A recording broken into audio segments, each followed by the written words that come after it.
Hi friends, Rusty back with you live here at Central Florida Weather Live. It is Tuesday at 8:30 p.m. Hope you're doing well. If you're joining me here to start this live stream, let me know in the comments section below how you guys are doing, how you've been faring, if you live anywhere where Milton might be impacting you. I spent the day just getting a little bit prepared. Live inland, don't have to worry about evacuating from the coast, but obviously want to take this storm very seriously. And back on live to talk basically about what has changed since I saw you 24 hours ago. Obviously, we're now 24 hours closer to Milton beginning to impact Central Florida. I just wanted to go over all the new details with you guys. So appreciate you all coming in here and joining me here as we get prepared for what is going to be some serious, significant, potentially catastrophic impacts to portions of Florida. Unfortunately, Milton is a monster of a storm, and it continues to churn, continues to get stronger again late on this Tuesday. And we'll talk about kind of what has changed, what hasn't changed, and look at those direct impacts as well. So appreciate you guys. Hi, Abby. How you doing? Thanks for jumping in the chat. Howard from Palm Beach County in the house. Appreciate you tuning in as well. Thanks for joining again the live stream here, Central Florida Weather Live. Just let a few more folks come in before we get fully started here. But again, this is a storm that really, if you live anywhere in the southern 2/3 of the state, I mean, basically minus the panhandle, there is going to be a form of a significant impact for your area. Whether that is the direct hurricane winds or the direct storm surge or the tropical storm force winds, or even the opportunity for some extremely heavy rainfall and flooding conditions. This is going to be a storm that is going to be felt through most of the state, and there could be some significant impacts well away from the actual landfall site. But obviously the landfall site is of vital importance as well. We just got an 8 o'clock update from the National Hurricane Center, and it's not good news, that's for sure. And we'll talk about the potential track as well. So we have enough people in here as we get started. I appreciate you guys. Let's go over what's been happening with Milton over the past 6 hours or so. This is the satellite loop over the last 6 hours. Milton, very early this morning, went under an eye wall replacement cycle. Okay, remember late last night, the winds peaked at 185 miles an hour. It can't keep that strength for very long. Basically, it blows its top. You get a larger eye wall that forms, and then it crashes down on the smaller eye, and that really drops the storm strength for time. Sometimes these storms really struggle to get back to where they were. They kind of level off after those eye wall replacement cycles, and it did knock down Milton for a time early today. But Milton has gone on the other side of this eye wall replacement cycle and has once again become an absolutely monster storm. Remember, it was a Cat 4 earlier today. It's back to a Cat 5. Winds are now, let me make sure I get this right. It literally changes all the time. We'll look at the advisory, but winds are now 165 miles an hour. The pressure continues to plummet again. It's back down to 902 millibars. It was at 929 earlier this morning. So the storm is deepening. It's getting stronger as well. We do have hurricane reconnaissance aircraft that are coming in. And if you're new to the channel, I can actually monitor the Hurricane Hunter recon flights live here on the channel. You see these little purple dots? They are actually transmitting data in real time. This was a transmission 13 minutes ago. They are flying on the far northwest side of the storm. They make their cuts, they make their Z cuts, they go in and out of the storm, but we can actually see in real time here some of the information that they'll be relaying. So we'll look at that from time to time here and see exactly what they're going to be getting, because I promise you the Hurricane Center is taking this direct information from the hurricane hunters and they're putting it into the forecast that you see, and obviously they're putting it into the models as well. Let's talk about the movement. I want you to notice that up until about 2 hours ago, we had almost a due east movement. This was certainly south, and this was farther south and east than what the National Hurricane Center had. Okay. And because of that, if you guys look at the 5 p.m. advisory cone, and I'm talking about Eastern Daylight Time here, by the way, that cone has shifted farther off to the south. Okay. And so now our cone of uncertainty has come down a little bit to the state. It no longer includes some of the Nature Coast, but it still goes from the Hernando County area right up through southern Marion and Lake and Volusia counties to encompass all of Central Florida still, but there is an opportunity that this, maybe pushes slightly farther off to the south. I'm not showing you that centerline track and it's for a good reason. If you didn't join yesterday's live stream, you would go to the National Hurricane Center website and you would see that cone, okay? My computer actually takes data from the Navy ATCF feed, okay? It's a slightly different feed. It's still official, but that centerline track I would show you would actually be the 8 o'clock update from the Navy ATCF feed, and it wouldn't exactly match the Hurricane Centers, okay? So I don't want to put that on because I don't want you to think I'm just drawing a line on the map. I know it's slightly confusing. What I will say is this, okay, is that the Navy's center line is farther south than what you're going to see from the National Hurricane Center. It was farther south earlier today, and the Hurricane Center came along somewhat and drifted their line track south, not as far south as the center line from the Navy ATCF feed, and now it's even slightly farther off towards the south. This is still your cone from the Hurricane Center, okay? And honestly, again, we don't want to look at that center line except for where we could have the storm surge impacts, right? Because that would be the most significant storm surge near the eye and farther off to the south. Again, these impacts are going to be felt widespread because we are forecasting to have the storm really get larger as we go through time. Now, the problem is, again, this is a storm right now that has 165-mile-an-hour winds. It's right back to a Category 5. The question is, between now and 24 hours from now, and that's about all the time we have left, how much weakening can really happen, okay? It is still forecast officially to come in for the National Hurricane Center as a Category 3, all right? We hope it weakens farther than that, but it's going to be tough when we're back to a 165 right now. Notice that the track has begun to swing more to the north and to the east. Again, there is a ridge of high pressure back over here that the storm cannot travel due east. It has to go around that ridge. So we're beginning to see that northeast turn that's expected. But the question is now, with this jog farther south, does that put the storm farther south in the state, or is that more short term and there'll be more of a wobble to the north? The Hurricane Center has been very candid with this storm. The track has been a bit of an issue, right?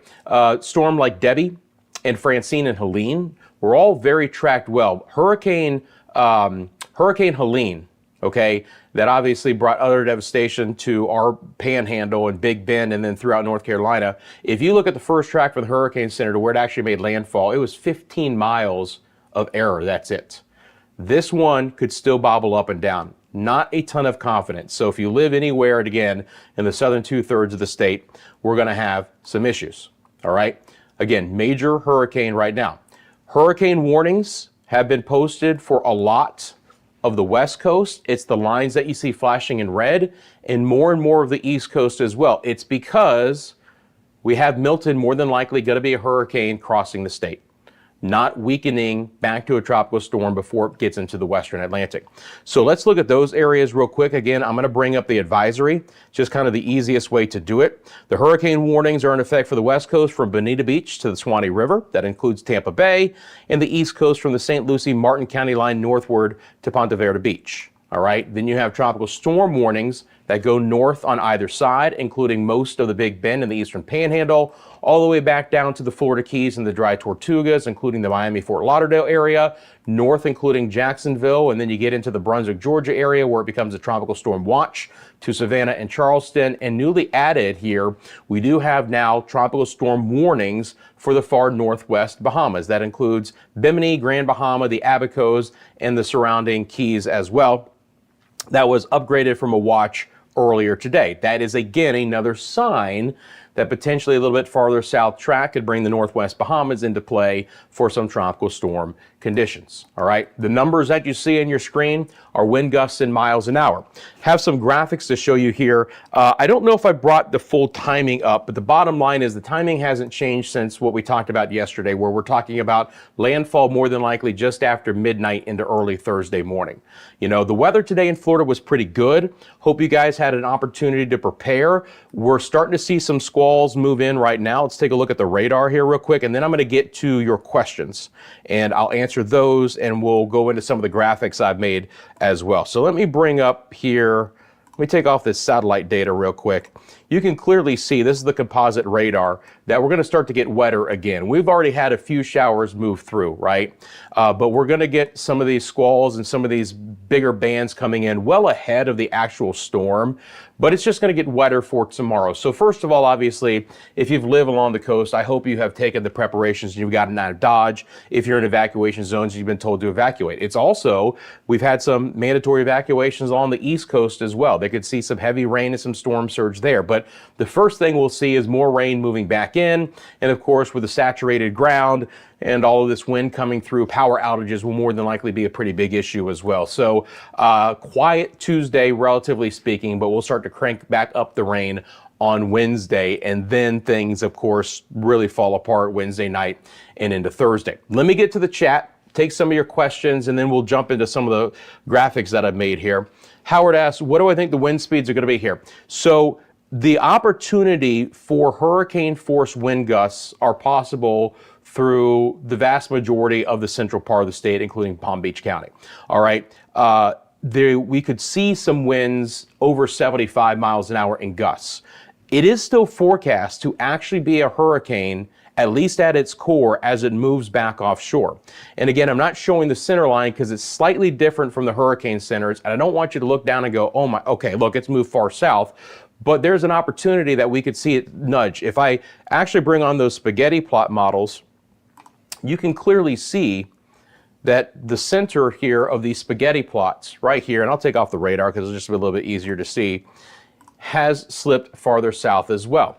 They are on the southern half of the cone of uncertainty, but they've kind of always been that way, right? Throughout the course of the track the Hurricane Center has put on. Hurricane Center has favored a little bit more the northerly track, but they've even shifted farther off to the south where their center line now is not over Tampa Bay, it's over the Sarasota area.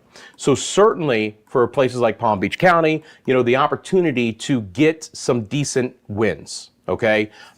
You know, could we still hit hurricane? It's a possibility. The other factor, and what I'm trying to equate here, is that even though right now Milton is a relatively small storm, as that wind shear begins to affect it, it's expected to expand its hurricane and tropical storm force wind fields by 2 times, okay? So the storm is going to get larger as the wind shear, we hope, begins to impact the storm and knock down the major hurricane force winds. Still forecast to come in as a Cat 3 major hurricane, but we got to take it down from this Cat 5. Okay, we can't have that. Now you guys are seeing this center line because I reset it. You notice it's south and you get that, okay? So I'll show it to you, but just know again, that's not what you're going to see in the Hurricane Center. This is from the Navy ATCF feed. All right, now the Hurricane Center may come along for the ride. It's really, more than anything, kind of giving you guys an idea ahead of time of what the next full model run might end up being. All right, so let me take that off again.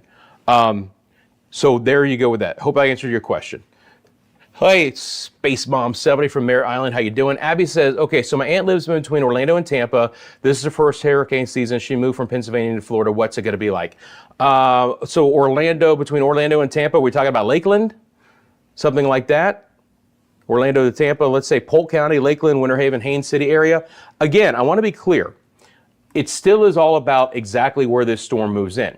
But anywhere within this 2 lines is likely to see hurricane force winds and gusts. Doesn't mean we're going to see sustained winds, and we'll look at the models coming up as well, but the wind field is going to be a very expansive one. All right, so the core, the eye, is more about where we have the major hurricane force winds and the greatest storm surge, but there's a lot of us that will experience near hurricane or hurricane force gusts as the winds of over 74 miles an hour. And on the northern half of this storm, the opportunity for more than a foot of rain. This is going to be an evolving storm as it tries to make landfall. And what it looks like right now, I promise you what it looks like right now is going to be vastly different than what that storm is going to look like in 24 hours as it encounters this wind shear. Garrett, how you doing, man? Chris, the models cannot hold to how strong this storm is. It's back down to a 902 millibar storm. They cannot keep going that low. They're always initializing it too weak. not low enough pressure, and the winds as well. It is true. I was hoping that with the eye wall replacement cycle, we'd be coming on this evening and talking about a Category 4 storm. And that would be a Category 3 by tomorrow afternoon. And maybe if we were lucky, it would hit as a Cat 2. I think now our best case scenario is we knock this thing down. I mean, what do we got to go, guys? 35 to 40 mile an hour winds to get it back to a Category 3?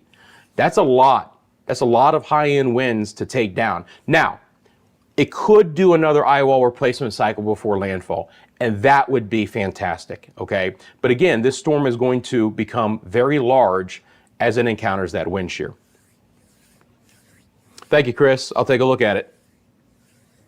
Thank you, Noble Pills. Yeah, so Abby, again, Polk County area, Lakeland, you got to prepare for the opportunity for some hurricane force gusts.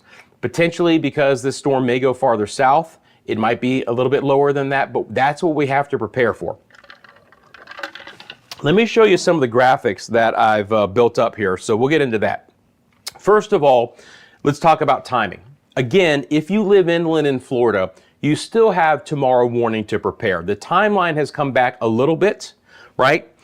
Now, if it does move farther south, it means it's not going to be traversing as much open water in the Gulf, so that does mean a slightly earlier landfall. But the expected arrival times of the tropical storm force winds for the Keys and for the West Coast is right around 8 o'clock tomorrow night. So about this time tomorrow night, we're going to get sustained tropical storm force winds of over 39 miles an hour.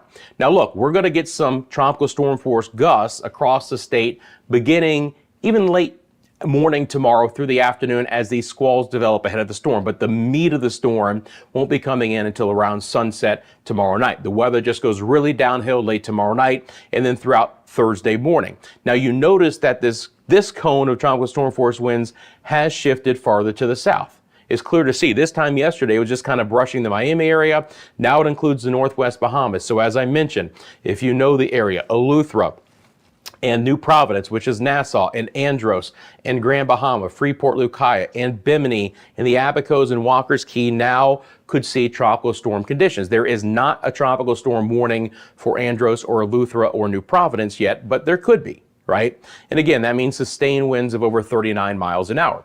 So we're looking at late tomorrow night and then throughout Thursday for the Bahamas, really deeper into Thursday as well. Here's something that I mentioned in yesterday's stream, and I showed you this graphic, and so I want to talk about kind of what's the difference from 24 hours ago. This is the upper level steering current. This is the European model at 200 millibars. This is really high in the atmosphere, but again, Milton is an extremely tall storm, right? Its cloud tops, its vertical height is outrageous, so these upper level steering currents are going to have an influence, and this is about where the storm goes.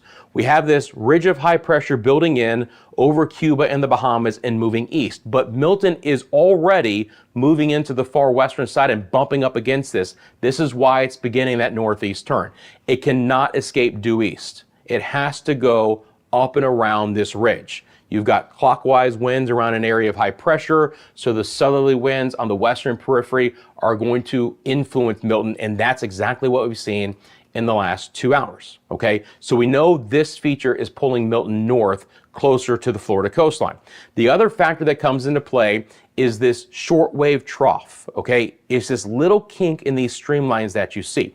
This time yesterday on the European model, it was slightly farther to the south, and this green that you see, those are the faster upper level winds. That's the shear that we're hoping for. Unfortunately, with the latest run of the European model, that strongest shear is displaced farther north and west back into the southern plains rather than kind of sneaking into the northwest Gulf. And so potentially the shear we were hoping for may not be as prominent on the back end of Milton to knock it down. Now it's going to have some impacts, but maybe not the higher impacts we were hoping for. Okay. The other thing about this is that this feature is kind of like a magnet. It almost wants to draw Milton towards it. So a weaker shortwave trough here is another reason why the European model has it going inland farther south, because it's not pulling Milton as far up the coast because it's not as prominent of a feature. Okay. But again, the shear, it's a double-edged sword. It knocks down the highest sustained winds, but it elongates that wind field as it does so. Let's take a look at the GFS model. All right, the GFS model was up as far north as the Nature Coast Crystal River area. It is now basically right over the Tampa Bay area, slightly south, potentially Sarasota. And again, timing of this is going to be just after midnight Thursday. All right, so probably let's call it 29 hours from now, maybe 30 hours. It just depends, right? Forward speed is beginning to pick up a little bit. It's up to 10 miles an hour now. But you can see that landfall back over the Tampa Bay area. But it is south of where it was 24 hours ago. It's becoming more in line now with the European model, which was always farther off towards the south. And so this is the European model, and you're going to see essentially the same type of landfall location just south of Tampa Bay. If we're splitting hairs, a farther south landfall for Tampa Bay is very good for them and not as good for places as Bradenton, Sarasota, then back down towards Port Charlotte and the Fort Myers area, because they would be south but closer to the eye wall, and that means they get the onshore winds in the storm surge. And we'll talk more about that coming up as well. This is the HAFS A model, which has probably actually done the best out of all the models as far as being able to initialize Milton anywhere near as strong as the storm is. This is an important graphic to show, and this was the graphic I showed you yesterday I couldn't get myself on camera for. But notice that in the short term, how compact Milton is, but as that wind shear begins to influence the storm, how big the wind field becomes. Those darker reds and those magentas and even those whites expand. And that's what the wind shear is going to do. It'll take the top off the storm and begin to influence the integrity of the inner eye in the core, but it's also going to push all of those winds out from the center, and now you have a very broad wind field of hurricane force winds and tropical storm force winds. As a matter of fact, the wind field with Milton is expected to double in size between now and when it moves onshore to the west coast of Florida. So again, it's not all good news with the wind shear. I think we'd rather have it than not, but it just means more of Florida will have to experience potential hurricane force winds because of that wind shear. The other big one is going to be the storm surge, guys. And I'm going to be drinking a lot of water to save my voice for all the live streams we'll be doing in the next 30 hours. Chris, we'll let you know. We're definitely going to be live. The plan is to simulcast on Media Mundo, which is the larger channel, but we want to cover Central Florida. And so simulcasting here, me, and hopefully some other things to bring along. But we'll let you know exactly as soon as I find out, because again, we don't want to go too early. We can only stream for 12 hours, but we don't want to go too late. We want to make sure we cover it. But I would assume sometime near here was when we would start the coverage tomorrow. So this is the storm surge graphic, and this is still my greatest concern, because this is where we lose the most life with water inundation, right? The storm surge near the coast, the inland flooding from rivers, and just what the storm brings. I do want you to notice that on this newest peak storm surge from the Hurricane Center, the values have gotten higher slightly farther to the south because of the slight south shift of track.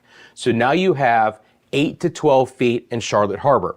That is extremely high and extremely troubling. They've still kept the 10 to 15 in Tampa Bay. And the bottom line is, and the reason why they're going to do that, and I don't expect that to change, is because a subtle shift in the track will bring several more feet to some areas compared to others. And they may not know until the very last minute exactly where this eye is going to move. And if it's closer to Charlotte Harbor, those numbers go up. If it's north of Tampa Bay, those numbers go up.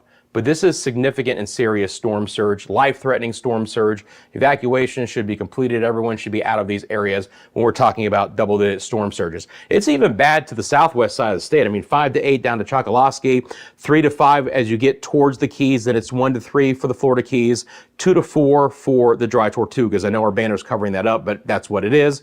You go north, it's slightly better, but listen, from Chassahowiska to Anclote River, it's still 5 to 10. That is serious storm surge that can cause some big problems. Towards Yankeetown, 3 to 5, then north to the Swanee River, there's a 2 to 4, 1 to 3 for the Big Bend area. The areas that were hardest hit by, I keep doing that, sorry, keep trying to bring myself back on camera, by Helene. So Cedar Key, Appalachia Bay will not be nearly as impacted by Milton as they will be with Helene.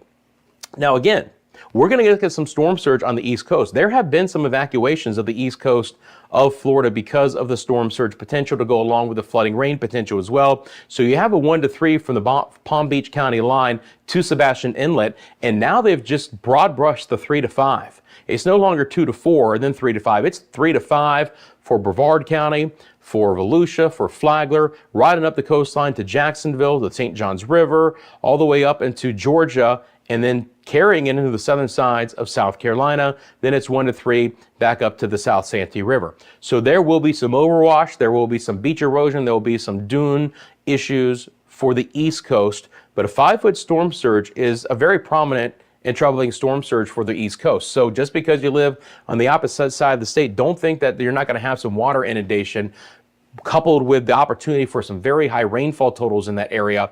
It's going to be a big problem.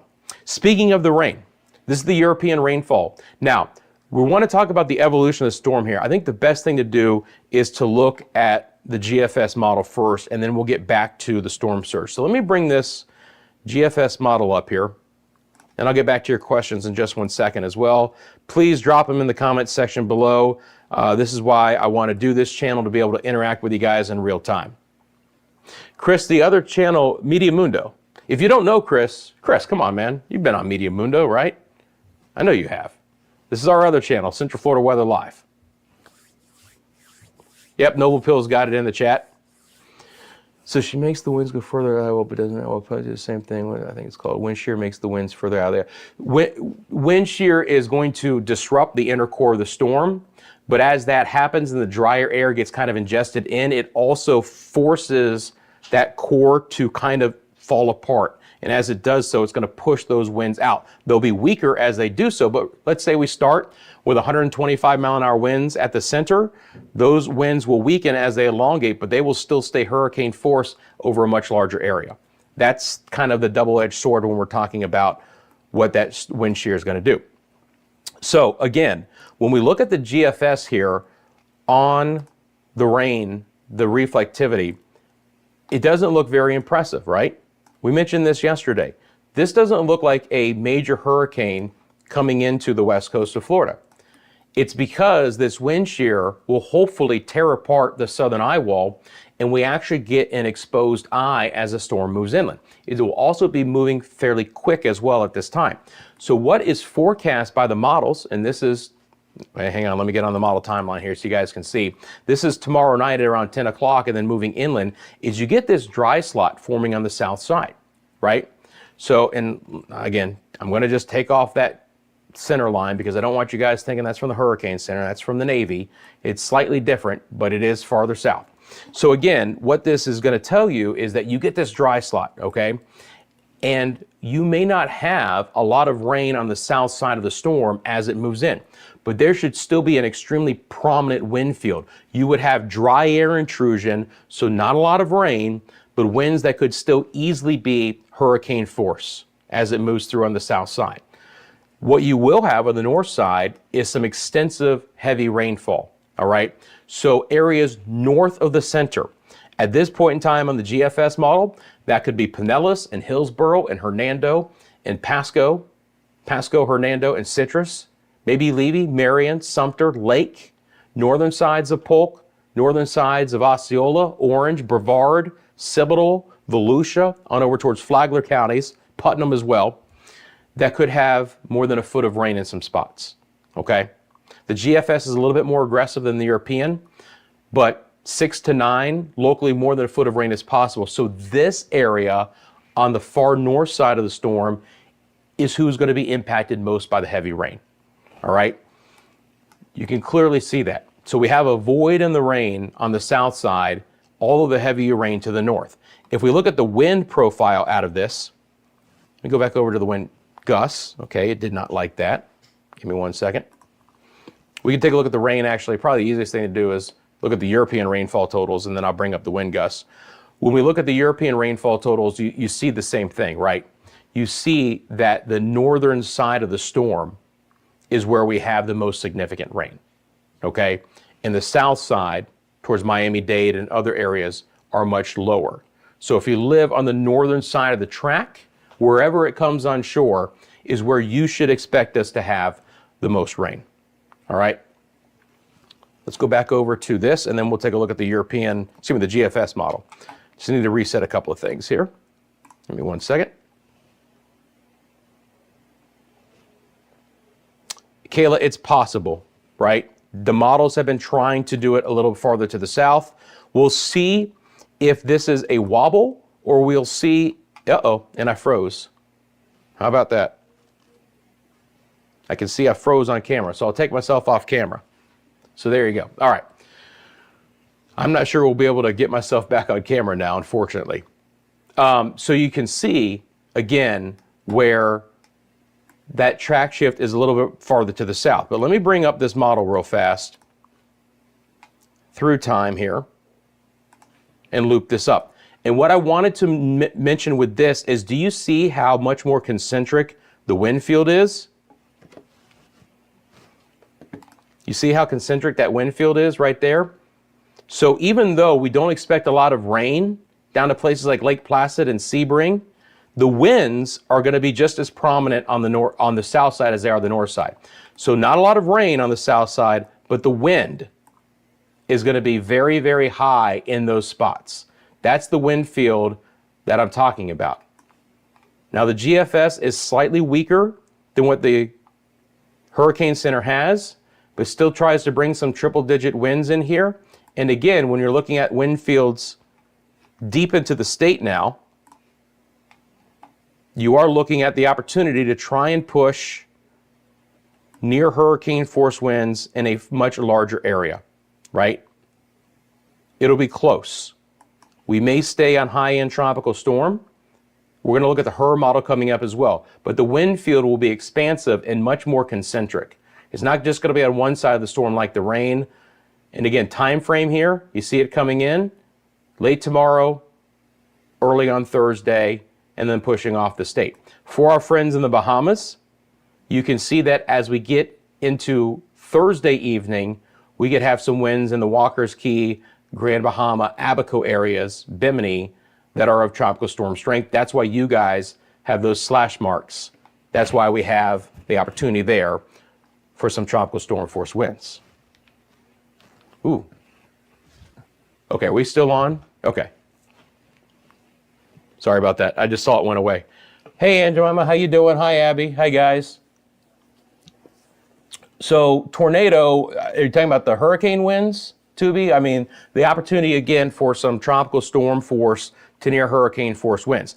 Let me be clear about this, too. Everyone is still under a hurricane warning. That means hurricane conditions are possible, right? Hurricane conditions are possible. When we look at, and I'll show you that coming up as well, when we look at the GFS model, when it comes to the rain, it's the same scenario as the European model, but it's just heavier. It's more. Again, displaced north. Look at the heavy rainfall here, north of where we would have landfall, and you have 10, 12 inches of rain in some spots. So if you live on this north side, you need to be prepared. Nope, still frozen, but I appreciate it. Hopefully we'll get it back because, I mean, first of all, I look highly attractive in that way as well, right? I think we can all get some hearts out in the chat for the way I look right there, but hopefully I'll be able to come back on live for you guys. We got some crack guys behind the scenes who are really, really good at this IT stuff, and they're working hard to get me back on cam. But you can clearly see the 8-9 inches of rain, and then you go to the south here, right? And it's much less, maybe by a third. Doesn't mean we couldn't get some heavier rain, and there is going to be an isolated tornado threat, but I believe that there is going to be a big displacement of the heaviest rain on the north side of the storm with the drier air coming in the south side. So wind field will be more significant everywhere. Rainfall is expected to be more significant on the north side. And again, that plays out on the European model.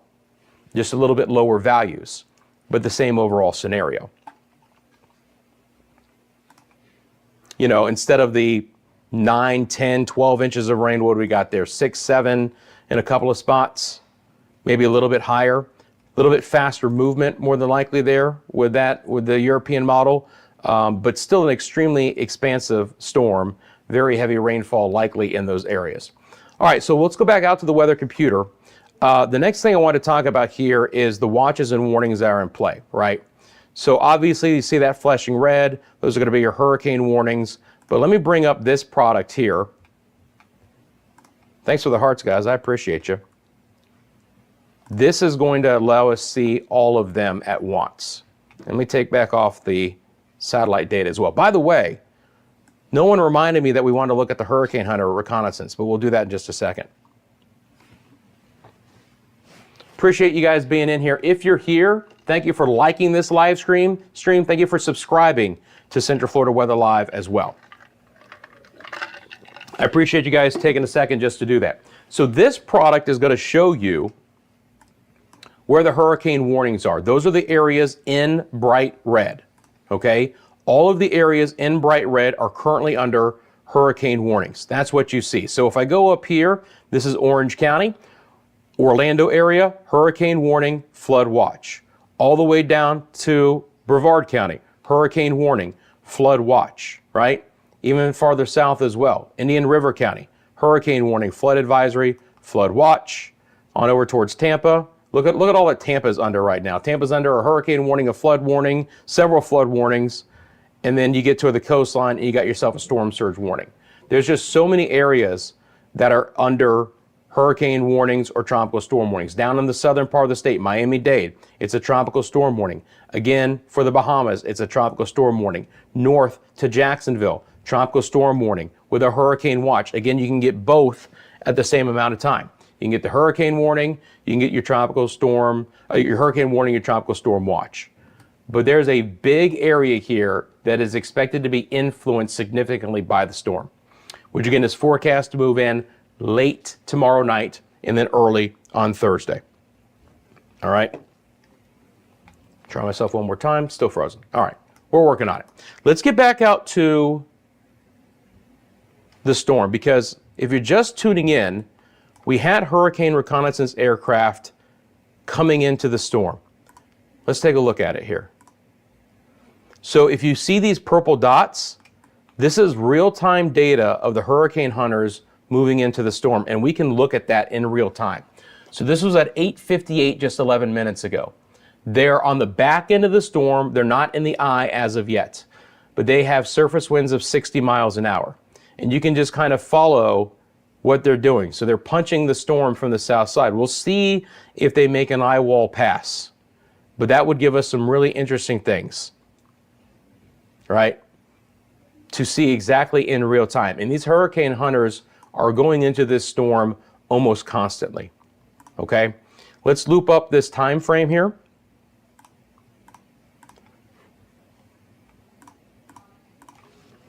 And you can clearly see, look at that eye right back out now. Isn't that amazing?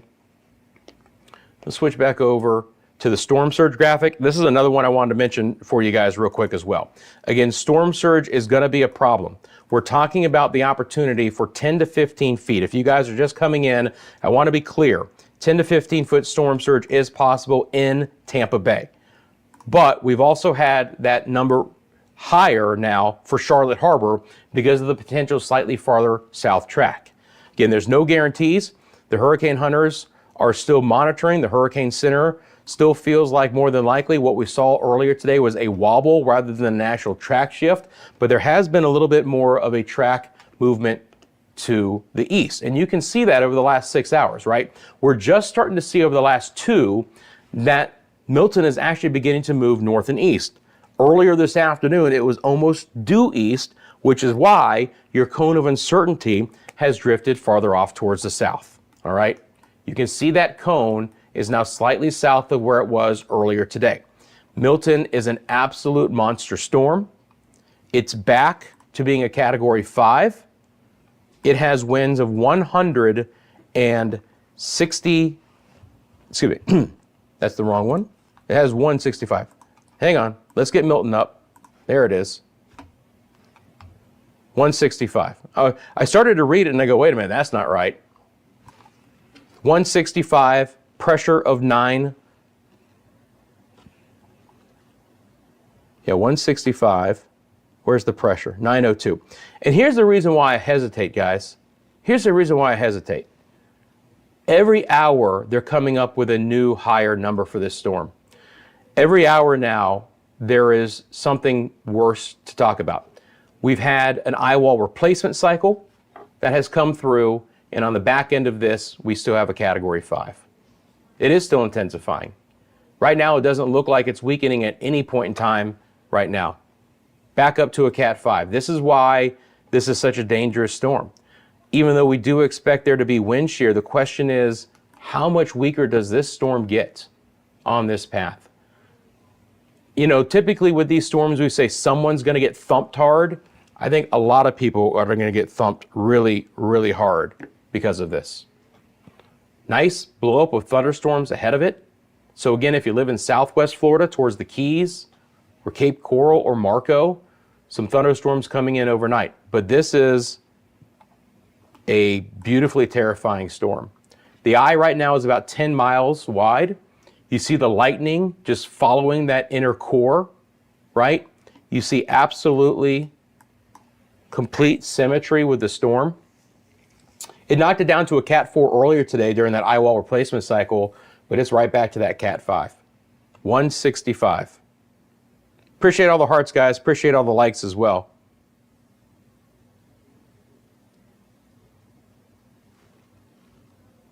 So again, here's that real-time Hurricane Hunter aircraft data. So we'll see if they decide to make a pass into the eye wall or not.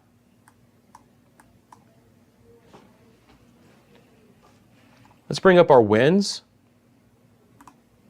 Again, appreciate you guys tuning in to Central Florida Weather Live. Rusty McCranie with you here. Even though you're not seeing me on the screen, you're hearing my voice.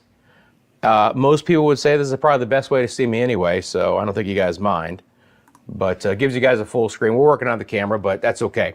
And again, appreciate you guys tuning in to our coverage. The biggest reason why I wanted to come on again is we wanted to talk about how this storm has changed in 24 hours. The numbers that you see, by the way, are wind gusts in miles an hour. Look, I was really, really hoping that we would be talking about a Category 4 storm right now, and that they drop to a Cat 3 tomorrow would be highly likely, and maybe even nudging this down to a Cat 2 by landfall. But the fact that we're talking about 165 mile per hour Category 5 hurricane with landfall more than likely a little bit more than 24 hours away, we have to start questioning how weak this storm can really get, right? It is forecast to be a Category 3 with winds of 125 at landfall. But that forecast was also based on a little bit lower initial intensity. And if this storm actually gets bigger, meaning that the pressure drops and the winds rise over the next even 6 hours, now your window of opportunity becomes less and less. Now the storm hasn't encountered the wind shear, right? But the biggest question is does that big core of wind shear actually get over this storm to really help it out? There's a lot of factors that come into play here, guys. And unfortunately, some of the things that we are hoping to have already happened have not. Tubi, you got it. We will get into Melbourne in just a minute. I promise you that. I won't forget you. Hi, Margaret, watching from Missouri. Welcome to everyone who's tuning in. Again, Central Florida Weather Live. We're talking about what's going on with Milton. We are live here at 9:15 on this Tuesday evening. Appreciate you guys tuning in. Whether you're going to be directly impacted by the storm or whether you're just tuning in to keep an eye out for others or just a weather geek like I am as well, I appreciate you guys joining us here. We're going to talk about what's going on with Milton right now and talk about the newest trends on the models and what we expect that could be happening here as we go through the rest of our Wednesday and into early on Thursday. Hurricane warnings are in effect for a good portion of the west coast of Florida. Those are the areas that are kind of flashing in red. There's also a good area of the east coast of Florida under hurricane warnings because, again, Milton is forecast to remain a Category 3 hurricane at landfall early on Thursday morning around 1 a.m. and then move across the state, keeping hurricane status until it gets off the west coast of Florida, off the east coast of Florida and into the western Atlantic. So we have the hurricane warnings that are in effect for both coasts. On either side of those, the areas in blue are tropical storm warnings. Those go all the way up to the Port St. Joe area in the Panhandle, includes all the Florida Keys, includes all of southeast Florida, including the Miami-Dade area, and then all of the northern eastern side of Florida, including Jacksonville and St. Augustine. So big time areas here, all under hurricane warnings. And by the way, that hurricane warning has now been extended north to include St. Augustine. So I want to include that. The cutoff is now Jacksonville. All right. So basically all of Central Florida under hurricane warnings, whether it's on the West Coast or whether it's on the East Coast as well. Let's talk about the rain that's going to be moving in here. We've had a relatively quiet day, and if you live in Florida and you had a little bit of time to prepare, I hope you took advantage of this Tuesday. It was relatively dry. It was actually a relatively benign day, but you can see ahead of the storm now, we have a lot of rain coming back into the area. All right. Going to be a big issue here coming back in. Again, saturating the ground ahead of it.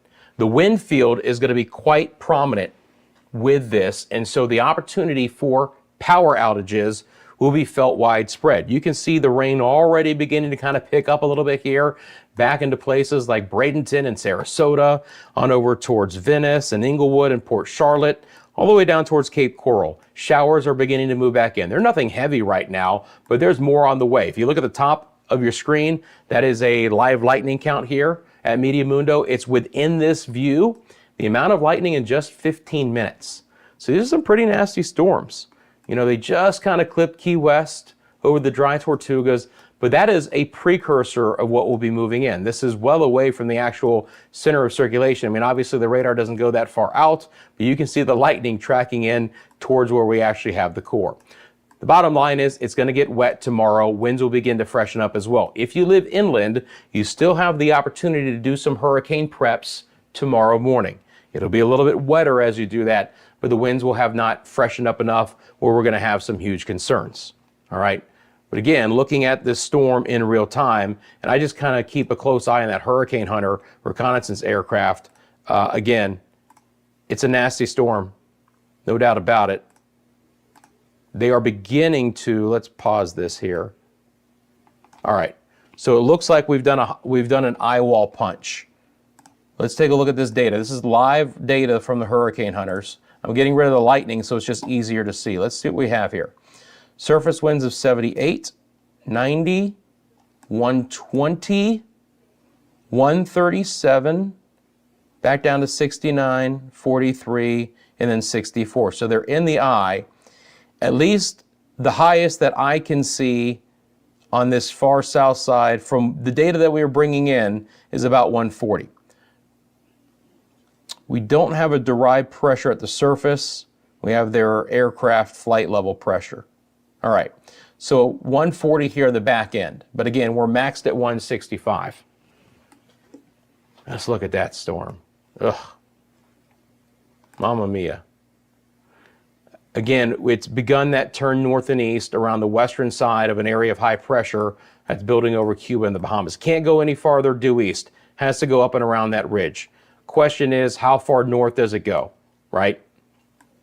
The center track from the Hurricane Center is slightly south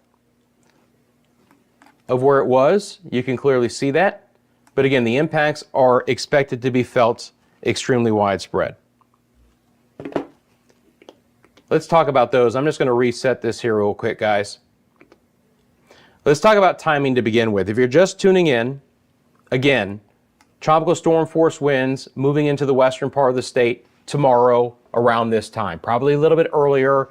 This is the forecast time of arrival. We could have some tropical storm force winds in the afternoon. There's a wind sustained of over 39 miles an hour. Obviously, the weather just going downhill across the state and the Bahamas throughout our Wednesday, then into early Thursday for the East Coast, and then deeper into Thursday for the Northwest Bahamas, which again are now under tropical storm warnings. This is what I was talking about, right? Again, if you look to the bottom right-hand side of your screen, that's that area of high pressure over Cuba and the Bahamas that the storm has to negotiate around. It has to go north and east around the western side of it. The shear, which is the area in green that I highlighted, this time yesterday on this European model was a little bit displaced south and east, and that was actually a good thing. We want that shear in the upper levels of the atmosphere to be into the Gulf and closer to the backside of Milton, because that is what's forecast to begin to rip this storm apart. Unfortunately, with the European model, the latest run, it's been push back north and west into the southern plains. There'll be some shear over Milton, but not the core strongest winds, those areas in green. That's what we want closer to Milton. So the question now is, when you have a storm that's 165 and maybe not the most prominent wind shear that we were hoping for, really impacting that storm within 18 hours of landfall, how much do we knock down the highest winds? The one thing about that as well is because that is not going to be as big of a feature perhaps, that was trying to pull the storm north. And because it may not be as prominent of a feature, that's another reason why a slightly farther south landfall is a possibility, okay? Because that was one of the features trying to pull the storm farther north along the coast. The GFS model, which this time yesterday was right over the Nature Coast in Citrus County, has come back down towards the Tampa Bay area. Again, it's a shift, no doubt about it, right? It's still not as far south as some of the other models, and the center line from the hurricane center is even slightly farther south from that as well, right? But the opportunity to see that subtle shift to the south is still there. If we look at the European model is basically where it was 24 hours ago, and that's near Tampa Bay, maybe Sarasota County. But now you have the GFS and the European deterministic models much more in line. The Hurricane Center, which has done extremely well with their tracking, especially of Helene, which was within 15 miles of the first advisory from Helene to where it actually made landfall, has clearly stated in their discussions that they are not as confident with this track. They have explicitly said that this far out, the average error is 60 miles. Now, I don't think we're 60 mile of error, but are we 20, 25 miles of error still up or down the coastline? I think absolutely that's still plausible. The HAFS-A model, which has done really well with the storm, relatively speaking, these models just cannot, they just simply cannot bring themselves to make Milton as strong as it actually is. This one's done about as good. What I'm showing you here is, notice how the wind field expands right near landfall. That's the shear. It's knocking down the maximum winds, but it expands the hurricane and tropical storm force winds to a larger area.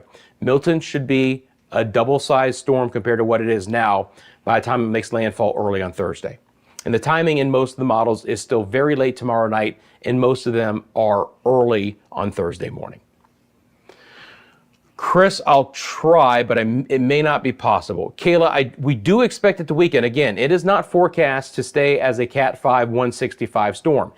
It is forecast to be a Category 3 of 125. That is still a major hurricane, and that is still going to bring some catastrophic conditions to areas, both wind and storm surge. The biggest fear I have, though, is that if this storm continues to strengthen even over the next 6 hours, and it becomes a 170 or 175 again, how much can we really knock down the storm? Are we going to be able to really take it down 40, 50 miles an hour in maximum winds? We would have to hope for another eyewall replacement cycle like it went through early this morning. That's still plausible, but we'll have to see. A lot of the times these storms only do that every 2 or 3 days. So we would need one to happen late tomorrow. Time it up perfectly to knock this down and then have the shear be the 1-2 punch. You get an eyewall replacement cycle coupled with some wind shear, yeah, we'd have some good. But that's a little bit of wishful thinking as well.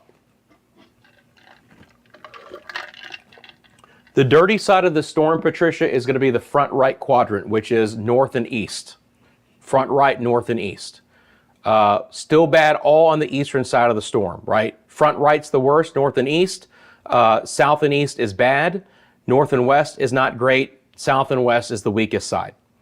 So with this storm motion north and east, it's still the front right quadrant, which is going to have the highest winds, the tornado potential with the rotation, and the strongest storm surge as well.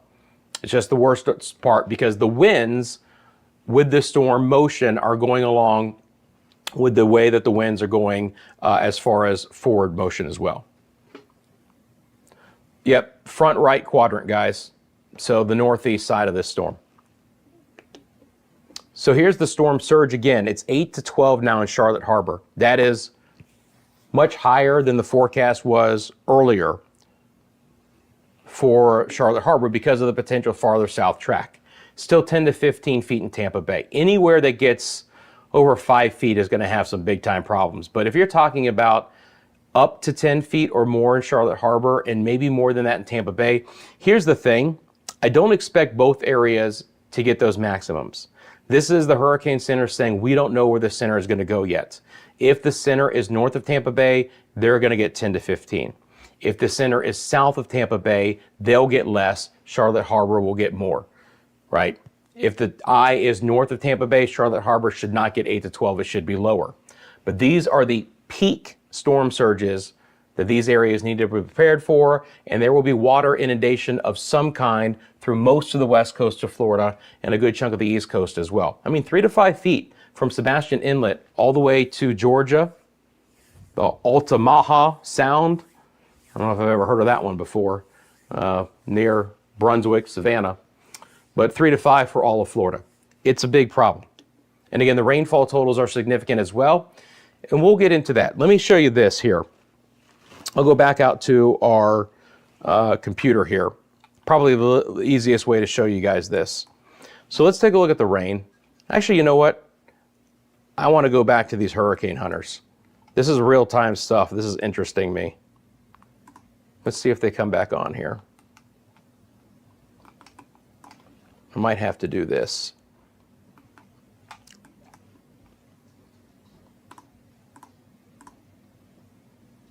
Where are you guys? There you are.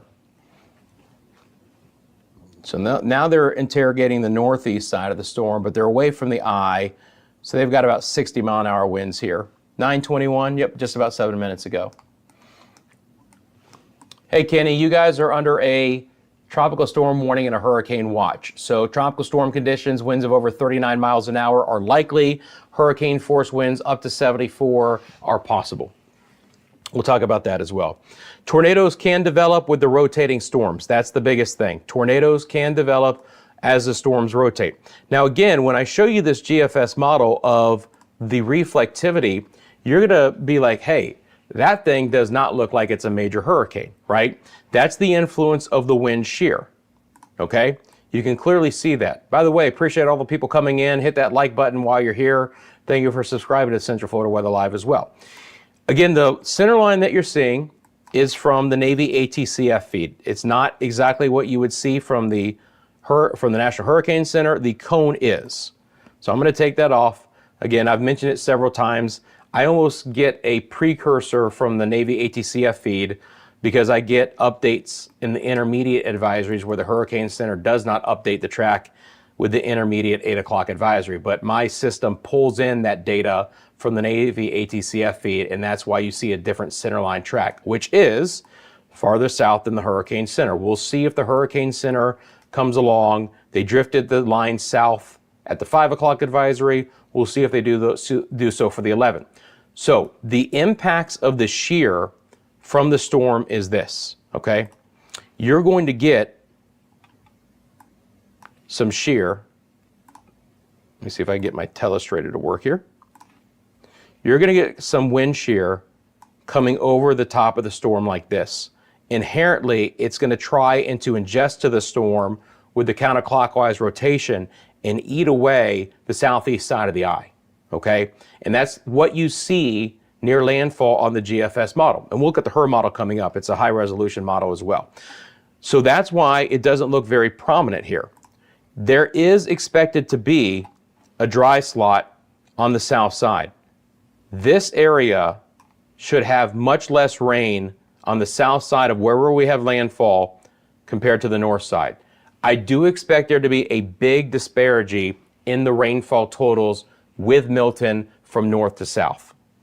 All of the heaviest rain should fall in general on the north side of the storm, okay? And you can see that. Let me just make sure I finish all of this telestration here. You can see that as the storm moves inland. So this is, and let me get back up the time frame here on the model, top left-hand side of your screen. This is 4 a.m. Thursday morning. As Milton comes on shore, that dry air, that dry slot really impinges the rain south, and all the heaviest rain falls north. So now you're looking at northern Pinellas and Hillsborough, and Pasco and Hernando and Citrus and Marion and Sumter and Lake, northern Osceola and Polk, in Orange, in Brevard, in Seminole, in Volusia, in Flagler, and maybe Putnam County, and then up towards St. Augustine and Jacksonville for the areas of highest rainfall. We could have some of the highest rainfall totals well away from the center, relatively speaking, where areas to the south are dry. But this is not going to be the same scenario with the wind. The wind field is going to be much more symmetric around the storm. Let me bring up the wind gusts here, actually, and loop this up. So even though the south side of the storm is not going to have the heavier rain, they're going to have just as much wind as the north side. You can see how much more symmetric on the same model, same GFS model, landfall again on the latest GFS somewhere near Tampa. And you can see that center line, again, it's slightly south of there. I'll take that off one more time. Much more symmetric. So you do have the opportunity for hurricane force winds on the southeast side. And that's why we have hurricane warnings all the way through the state. If we look at those winds, you can see they are pushing hurricane force gusts, right? I'm hoping they stay in the double digits, but it will all be very dependent on the intensity that Milton comes in to land here. All right, and again, notice how expansive the wind field is. These areas in red are high-end tropical storm force winds. If we take a look at those, let me bring up the spatial tool here. If we take a look at those guys, and I draw this out, it's about 300 miles of tropical storm force winds from northwest to southeast. It's going to be an expansive wind field as the storm blows its top. We just hope it blows its top enough where we don't get the winds that are over 125. Let me clear that off. Let's look at the HRRR model. We haven't done that yet on this stream. So the HRRR is a high resolution model. It updates every hour. It only goes out 48 hours, but we're within 48 hours of all the bad stuff happening. So let's bring that up. I'm just taking a quick second here to reset it. And it will take us out to Thursday at 2 p.m. on this latest run. So this is the HRRR High Resolution Rapid Refresh. And I have not actually looked at this model since early this morning. Let me get back to the chat.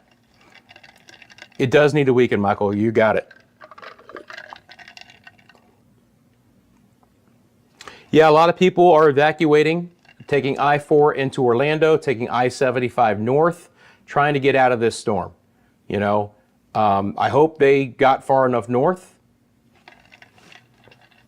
If you guys live in the Miami area, you still need to be paying attention to the storm, especially if there are subtle, continue to be tracks moving to the south and east. So again, this is a beautiful model. High resolution, updates ever hourly. It has landfall probably in that Sarasota area. Again, the eye wall is being eaten up on the south side by the dry air intrusion of the wind shear. You can clearly see the donut hole still tomorrow afternoon. And then we still have a pretty good donut. We still have a pretty good inner core that's intact at 7 o'clock. And hopefully we start to see that blow its top. It's the same scenario. Again, you have this huge dry slot on the south side where you have relatively little rain. You know, maybe a couple of inches in this spot. But on the HRRR model, it's this corridor right here, all the way up to St. Augustine and Jacksonville, Daytona Beach and the Villages in Ocala, that could have more than a foot of rain. So there's going to be a big difference in rainfall from south to north. So there's another model showing you that. Let's finish up this loop. And you can see it spinning offshore over Brevard County. For our friends in the Bahamas, and we do have some friends tuning in from the Bahamas, you can see those squalls. And this is the same situation for the southeast side of the state. Look, places like Miami-Dade, Homestead, Fort Lauderdale, Boca Raton, West Palm, Port St. Lucie, you guys aren't going to get the consistent or persistent conditions out of Milton as long as it stays this far to the north. But we're going to have some heavy squalls moving in, those big feeder bands, gusts 50, 60 miles an hour easily, maybe locally higher in some spots, especially when you get north of West Palm. I mean, Port St. Lucie and areas here really need to prepare for the opportunity for even some hurricane conditions. Brevard County as well. That's why you guys are under hurricane warning, right? So you got to keep an eye out for that. But you can clearly see that we'll get some feeder bands back into the northwest Bahamas, where again, Grand Bahama, Bimini, and the Abacos are under tropical storm warnings now. So they've expanded that south, and all of South Florida, including the Keys, are under tropical storm warnings as well. Let's take a look at the winds out of the HRRR model.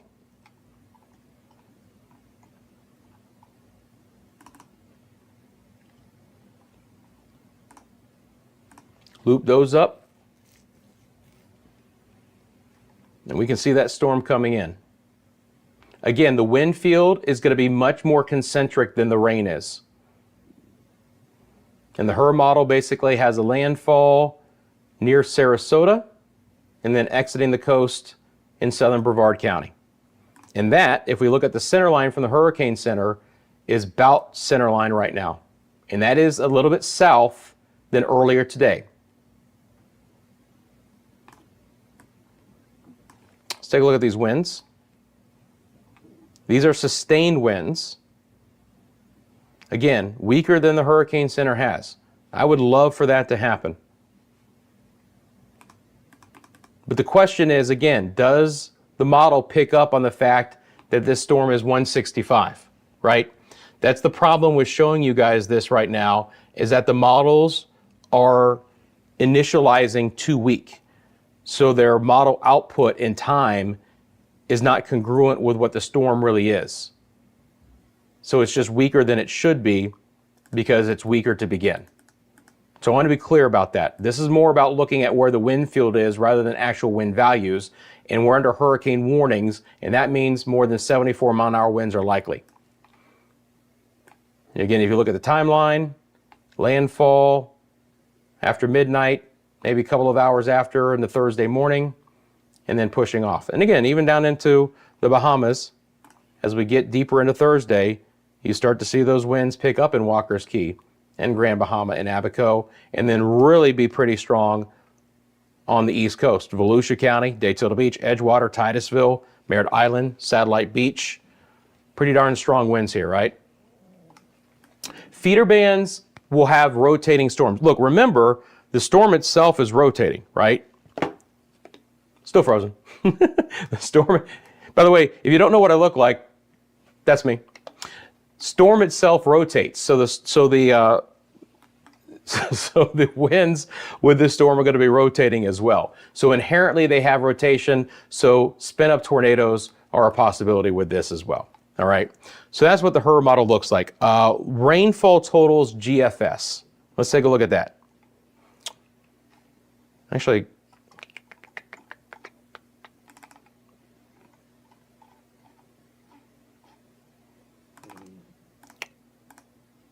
let's look at rainfall totals from the HRRR first. Well, again, we can get out. Wrong model, Rusty. We can get out 48 hours. Let's see here. It might force me to loop it up first. Let's see here. Total precip. Loop. Zoom back in. The rings that you see, by the way, are my computer painting on where all of the tropical storm force and hurricane force winds are going to be. This is the HRRR model rainfall, so you can see it picking up. Yellow is bad, green is even worse. You notice the banding features on the northern side coming in, right? Again, a little bit of rain tomorrow ahead of it. If you still need to prepare inland, you can, but it's going to be wet. I would be completely done with everything by early tomorrow afternoon and ready to go. If you live along the West Coast or even the evacuation zones of the East Coast and you've been told to evacuate, I hope you're gone. But you can see those bands moving in, and then when we look at the numbers here, you're going to see more than a foot of rain in some spots, right? Anywhere with green is high. Now, we're going to average this out. I never like to say, by the way, Zephyrhill's going to get 14, but Spring Hill's going to get 9.6. But if we look at the average on the north side of this hurricane, it's extremely high. Flooding rains could be an extremely big problem. St. Johns River Basin, my friends in the Astor area know that, but other points along there, it's such a shallow basin and a lot of water flows in that we could have some flooding, and flooding that is delayed well beyond when Milton actually moves through. Looks like the cutoff is St. Augustine, but Palm Coast and Daytona Beach, very high. Now we have more rain in Orlando on the HER compared to the GFS, where we could get more than a half foot of rain. So Orlando and Sanford and Altamont Springs and places like that, if you live in Orange County, or if you live in Seminole County, especially Oviedo and Sanford area, Claremont and Lake County, 9+ inches of rain as a possibility. Again, this is just one model, but we've seen that all the models are skewing the heaviest rain to the north side. Brevard County, you add on, let's talk about real quickly what like somewhere like Daytona Beach could see. They have a storm surge potential of 3 to 5 feet. And if they get 9 inches of rain, that's a big problem. And remember as well, the winds are going to be significant. So you have this rain, and then you have the winds, power outages amongst power outages amongst power outages. All could be a huge problem. And then farther south in that dry slot, which is forecast, you have much lower rainfall total. Still could get some banding. You can clearly see, on this high resolution model, you can clearly see the bands moving in from southwest to northeast, and where some of those set up shop, you get the heavier rain. Could have several inches of rain in the Bahamas, but generally speaking, I think it's going to be in isolated areas, more than likely just a couple. Spots of very heavy rain, but whether they actually fall over the islands or stay in the open waters is always a big question mark. But there's your clear heavier rain band right there. And then this is the GFS model, and it's about the same, right? The GFS and the HER are very similar with the amount of rain. The European is in the same spot, but it's just less. Okay? Again, still some spots over a half foot possible. You're welcome. My pleasure. Patricia says, 100 being in Florida, where are we? Please forgive me, I need encouragement. 1 being no storm, 100 being a no Florida, where are we? Are we talking about like a 1 to 100 scale? Patricia, I'm happy to answer your question. I appreciate you. First of all, you gotta kind of let me know where you are as well. If we're talking about the potential for impacts for some of the state, it's 100, because we could have a major hurricane with some significant flooding. This is the wind vectors. This will be very prominent when we discuss, yes, it depends on where you live, Patricia. If you get the eye in the storm surge on the West Coast, it's a 100. There's a lot of areas that are probably above 80. This is a very serious storm.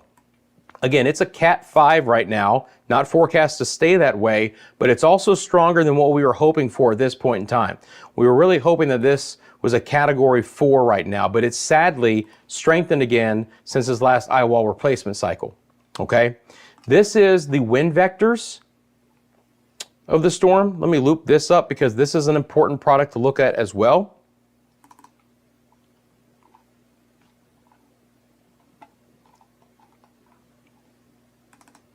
Sorry here, just checking one thing real fast. I'm gonna reset the time frame. Appreciate you guys with the hearts, appreciate you guys with the likes, appreciate you guys subscribing to Central Florida Weather Live as well. And again, if you haven't seen our sister station, Media Mundo, where we forecast across the Caribbean and the Bahamas, and we do all these tropical updates, you can find us there as well. And we will be doing coverage on both channels as Milton comes into West Central Florida. But if we look at this here, again, this is important because where this moves on shore, right?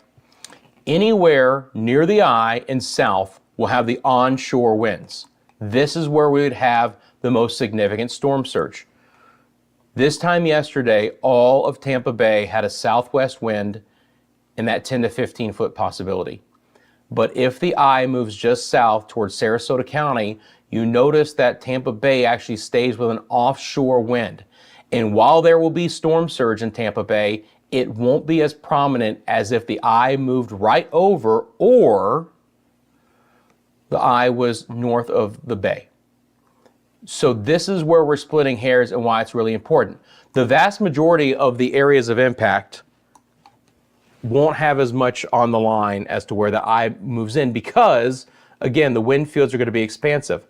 But on this track from the GFS, now if you look south, do you notice that Charlotte Harbor, the Port Charlotte, Fort Myers area, and I'm going to just grid these out a little bit wider, has that onshore wind? This is why the potential for double-digit storm surge in Charlotte Harbor now exists. Because if this eye tracks closer to Charlotte Harbor but stays north, now it's those areas with the highest water inundation. But if the eye stays nearer to Tampa, that's the 10 to 15 foot possibility there. It is so splitting hairs, but it's really important. Boy, I wish I was back on screen. I'm too handsome of a guy to be off screen, right? Can I get a like for that? We're trying, guys. We've been doing a lot of different things here to bring you guys this coverage, and every so often we get a hiccup. But if you guys have followed us here on Media Mundo, we resolve it pretty quickly as well. And we'll do that for the next one coming up. Just can't fix it while I'm live, and I don't want to get off. I don't want to get off right now just to bring my beautiful face back on. My wife would tell you this is probably the best way to see me anyway. She probably also heard that, by the way. Kayla, Orlando is under a hurricane warning. So we can talk about that coming up as well. Again, hurricane conditions are likely, but probably not as persistent as along the coast. So that's important. If I go back to the HRRR model, let's go back to the HRRR model and look at these wind fields. So it's going to give me just 1 second here to bring up the wind field vectors here. So this is the HRRR. Let's loop it up and see. It'll take just a second to fully load up. So we're looking at two different models, but this is really important for the storm surge. You're welcome, Patricia. Thanks, Kenny. Hi, Sherry. How are you? Come on and load up. Here we go. It's like teasing us almost. There's a lot of data that goes into this model because, again, it's an hourly updated high-resolution model.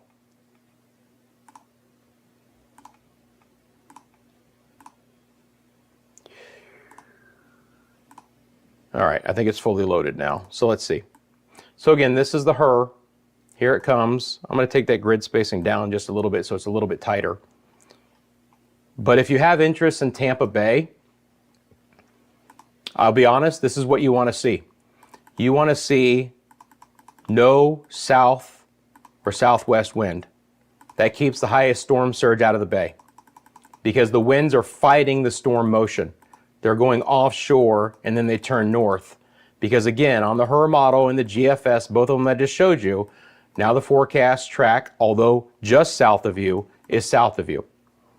If you live in the Port Charlotte, Fort Myers area, this is a worse outcome potential because you guys will now have more of the south to southwest onshore wind, which is the orientation of the port, of the bay, and it pushes higher water farther inland. Look, everyone's going to get water inundation. Don't get me wrong. Tampa and St. Pete and even into places like Clearwater and Palm Harbor right along the coast, we're going to get, all these little areas here are going to get water. It's just what's the amount? Is it 5 feet or is it 10 to 15? And that wind direction will play a prominent role. Farther north, it would get better for the nature coast. Farther south, it would be worse. Okay? Now along the east coast, notice that the winds are coming back inland, right? Notice that the winds are coming back on shore with the storm. And you can see the time frame at the top of your screen. So as we get into tomorrow, we're actually going to have an onshore wind, through the east coast. And that's why we have the storm surge threat there as well. The winds won't be as strong, but they'll be on shore. And then here comes the hurricane offshore Thursday afternoon on the HRRR model through Brevard County. Winds turn back out of the north, but there's still an onshore direction for a lot of areas that are north. Now, because we've flipped the coastline orientation For our East Coast friends, anywhere north of the eye is bad. You have the onshore winds for longer. The winds will, because it's counterclockwise around a hurricane, will start to come offshore along the East Coast earlier in the day. So it's really weird. But let me be very clear about this. When we're talking about storm surge, along the West Coast, south of the eye is worse. Along the East Coast, south of the eye is better. Flipping the script. Along the West Coast, if you are north of the eye, it is better. If you are north of the eye on the East Coast, it is worse because you stay with the onshore winds longer and you have the more prominent storm surge threat. And there is that graphic again. 10 to 15 feet as a possibility for Tampa Bay, 8 to 12 in Charlotte Harbor. Both areas will not see that high. This is the Hurricane Center saying, we do not know where the center is going to go. So these are the highest or peak storm surges in this area. But I can promise you, we're not going to have a 12-foot storm surge in Charlotte Harbor and a 15-foot storm surge in Tampa Bay. Okay? One of those areas will be hit harder than the other. And that's just how it's going to be with where the eye goes. But that's the possible worst case scenario. And those are really bad scenarios. That is life-threatening surge. Again, friends, the biggest killer in hurricanes is not the wind. It is the storm surge or coastal inundation and then the flooding rains in interior locations. And you only have to go to Helene to know that as a fact. With unfortunately all the deaths that we had with the inland river flooding and the massive flooding in the Carolinas and other areas inland. But it's true with any of these storms, okay? Winds are a big threat. They can cause problems. They can cause fatalities, trees getting knocked down in homes, etc. But it is the water inundation that kills the vast majority of people during landfalling hurricanes. Yeah, 902 is no bueno. Where are we here? 953. We might get an hourly update, but we'll see. The next full advisory is going to be at 11 o'clock. So we're still more than an hour away. Again, there's the rainfall totals from the European model. They're lower than what I just showed you, but they're still banding in that area north of the center.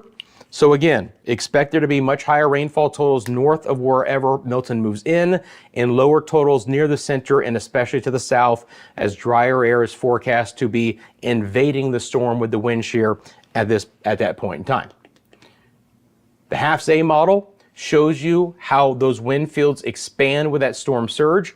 We're going to basically double the size of the hurricane and tropical storm force wind fields, not the strength, but the actual overall size, meaning that we're going to go from about the potential to have hurricane force winds extending 30 miles from the eye right now to maybe even up to 60 miles from the eye by landfall. They will not be as strong as what they are right now.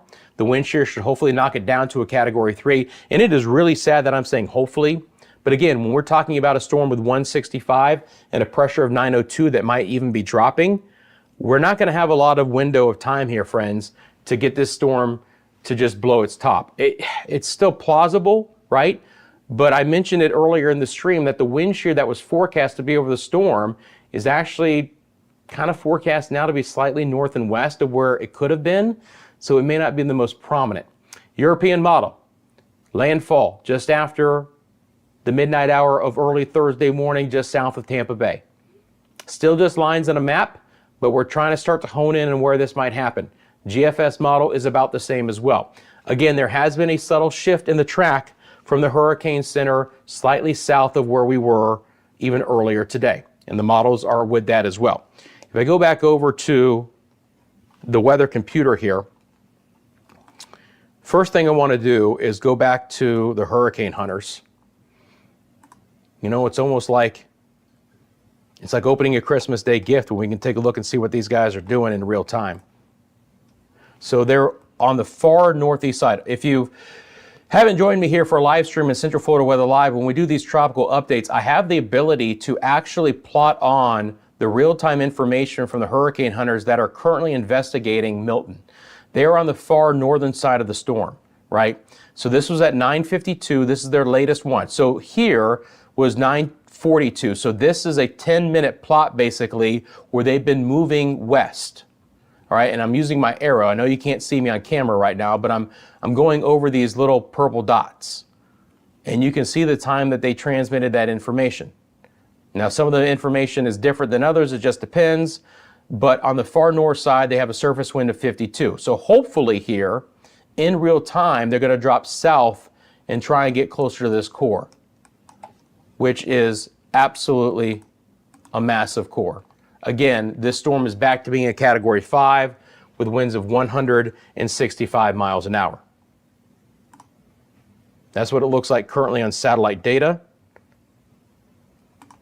Let me take the official forecast line off here real quick and just even take the cone off. I mean, how impressive is this thing? It's horrifyingly impressive, right? It's a crazy storm. We don't want to see it. Good thunderstorms developing ahead of it.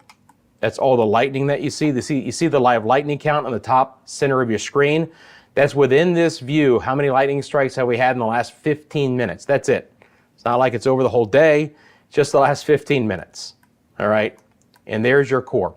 The eye is about 10 miles wide, but could be contracting. And we can take a look at that too. Let's bring back on our spatial tool.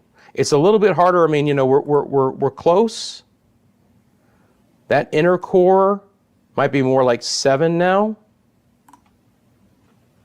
If we go all the way,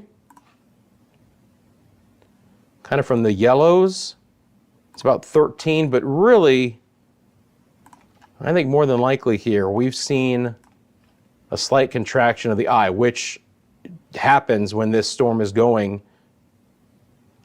Yeah, it's probably more like 8. So it went from 10 to 8 as this continues to get slightly stronger.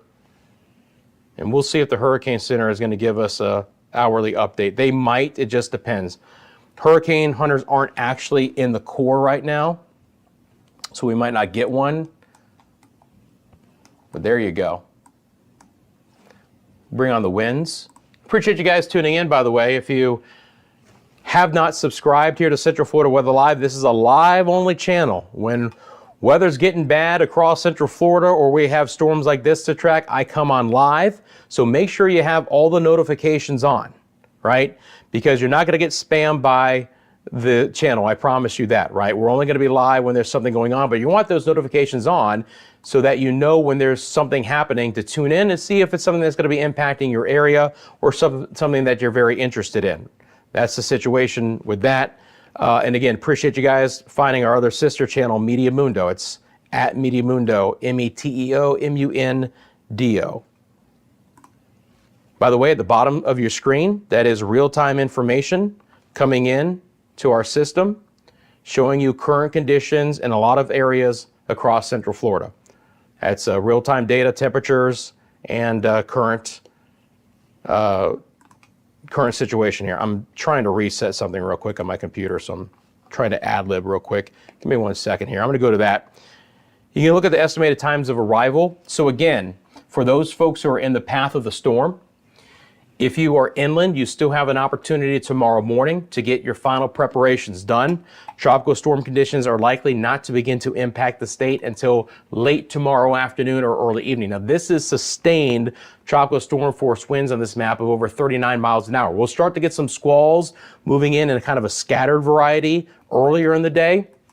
So if you still need to prep and you need to be outside, it's going to be wetter and it'll be breezier, but you'll still be able to do it at least through early afternoon. I would want to be where I want to be by tomorrow early afternoon, regardless of where you are in the state. And if you've had to evacuate or you've told to evacuate, I hope you've done that as well. Now back over to the weather computer. This is the loop over the last 6 hours. I'm going to put that timestamp back on so you guys can see that. The reason why there has been a subtle shift to the east and south from the Hurricane Center is that earlier in the day, this is from 4 o'clock here on, you notice that there was a bit of an east movement. It's finally begun that northeast turn, okay? But it happened about 30 miles farther to the east than what the Hurricane Center thought, all right? And so because of that, the models have initiated the storm south of where we had it. When I put on the spaghetti plots, you can clearly see that they are south. And maybe they'll be even clearer to see if I get rid of this satellite data real quick as well. So let me do that. You can clearly see that these spaghetti plots are farther south than where they were. All these lines are different tropical models that are running. I'm sure most of you call them spaghetti plots. 220 viewers, we appreciate you guys. And we appreciate all of our friends over from Media Mundo joining as well. So thanks, guys.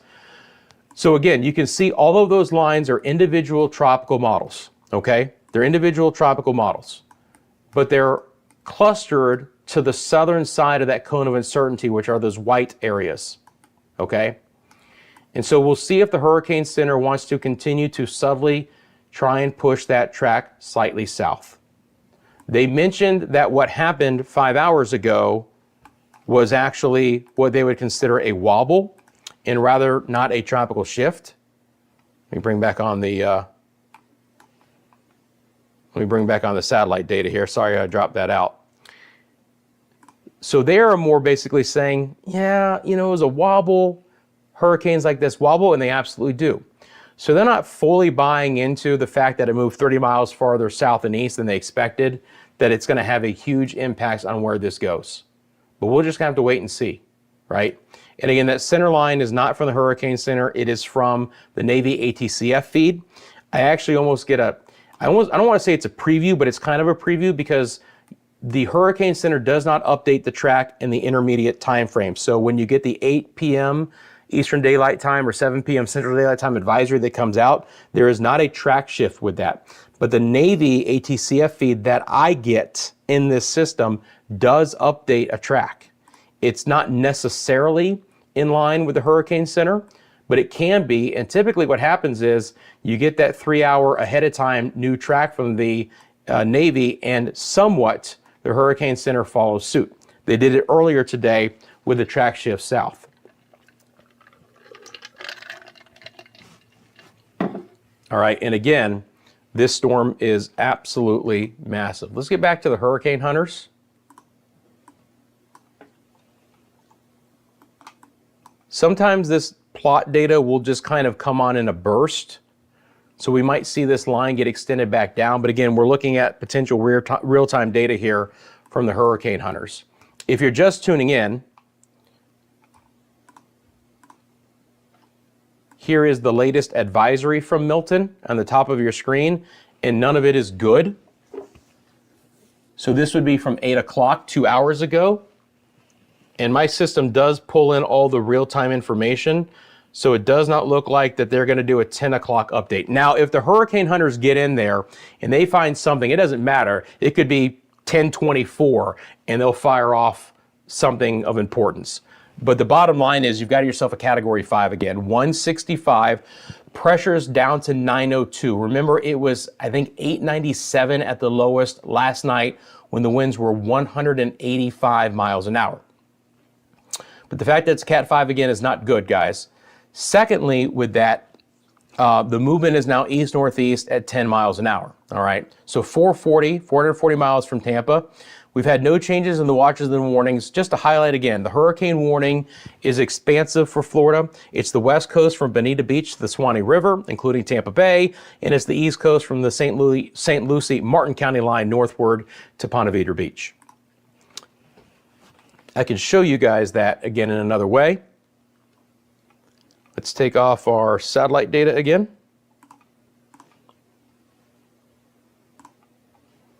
And bring on all of our watches and warnings.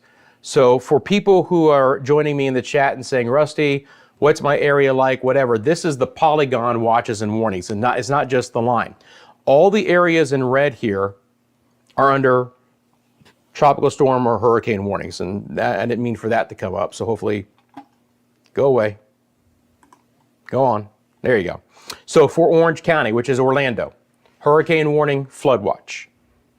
Volusia County, hurricane warning, flood watch. All right. You get up to Jacksonville, it's a tropical storm warning and a hurricane watch. What that means is if you're under both, it means that tropical storm conditions are likely and hurricane conditions are possible. So for places like Jacksonville, you just expect winds that would be between 39 and 74 miles an hour, hopefully on the lower end of that.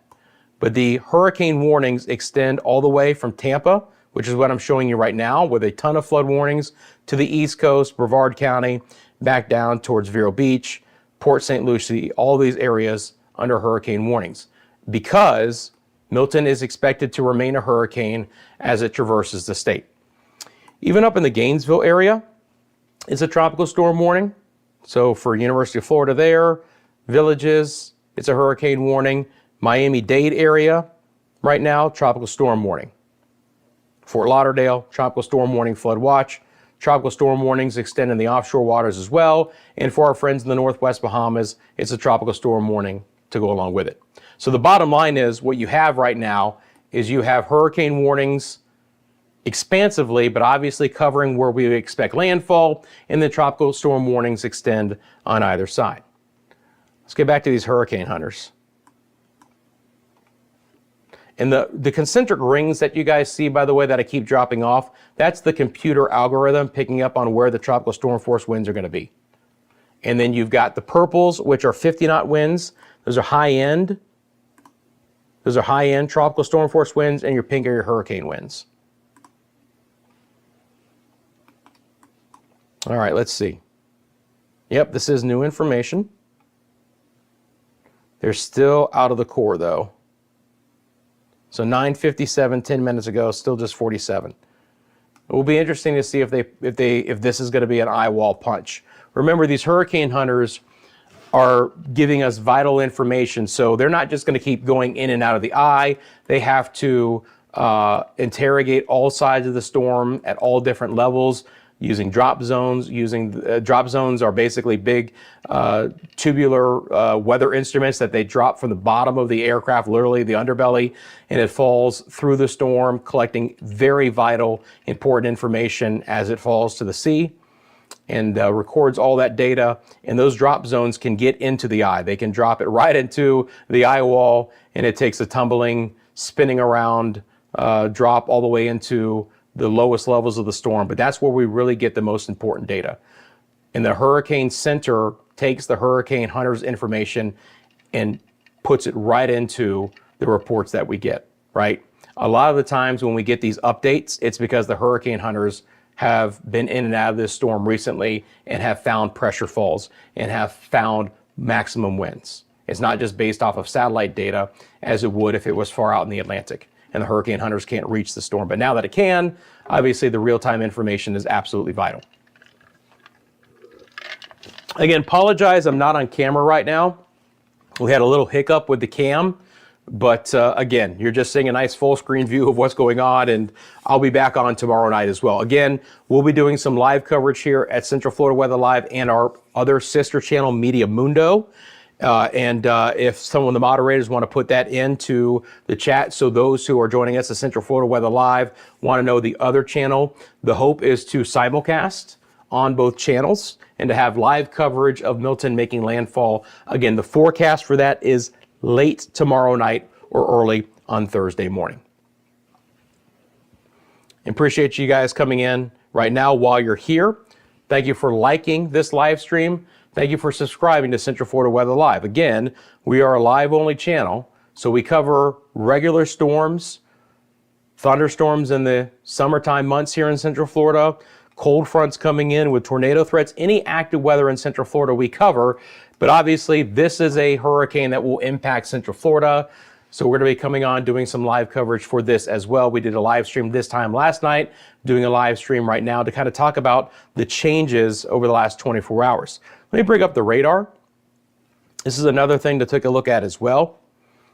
Again, with the radar, you can clearly see here some deep convection beginning to try and push into the southwest part of the state. This is why I said, if you live inland and you want to prep tomorrow, you still need to. That's okay through at least early afternoon, but you want to be done after that. But you're going to be doing it in a much higher chance for showers and storms. A lot of lightning with that as well. Pretty good. Again, the lightning count, top center of your screen over the last 15 minutes.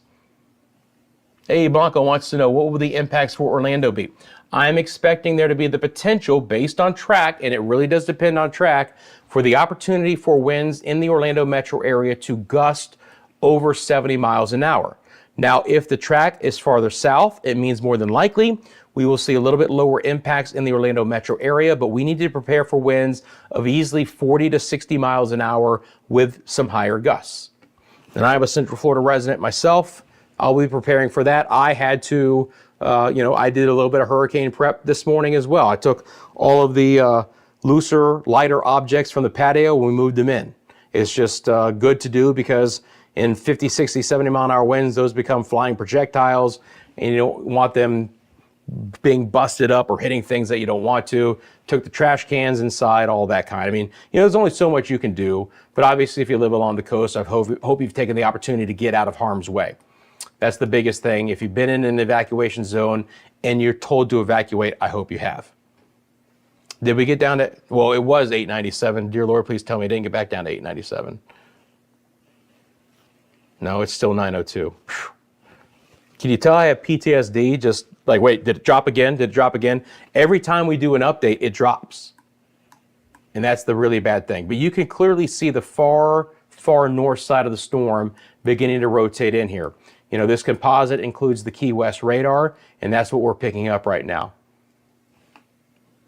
Now let's take a look at the winds. I'm going to bring those on. First thing you'll see are temperatures. Once this pops on, and again, I have access to a lot of real-time data here. So if you're a new viewer to Central Florida Weather Live, we're looking at all real-time data here. The numbers that you see are wind gusts in miles an hour. But I don't just have access to the inland or the onshore, if you will, or land-based data sets. We can also look at all the buoys as well. All right, so take a look at those numbers. Here are all your different buoys. Now, there's not a buoy near the center as we speak. There was a buoy here. It may not be transmitting. It was last night. So we'll see. Believe it or not, I can also bring on ships observations, but typically we don't use the, meaning that literally if there is a ship transmitting weather information, we can view that in real time. But guess what? Ships these days are smart enough to avoid these storms. So we typically don't see any ships data anywhere near hurricanes, especially of a hurricane this size. They're out of harm's way. Same thing for cruise ships as well. They're just avoiding the Gulf right now like a plague. But there's the lightning data for you. All right, so let's get back to the satellite here one more time. And again, see if we have any updates from the hurricane hunters.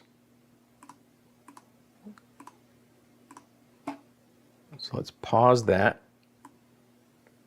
All right, looks like we do. Potentially they did an eye wall punch, so let's get rid of the lightning.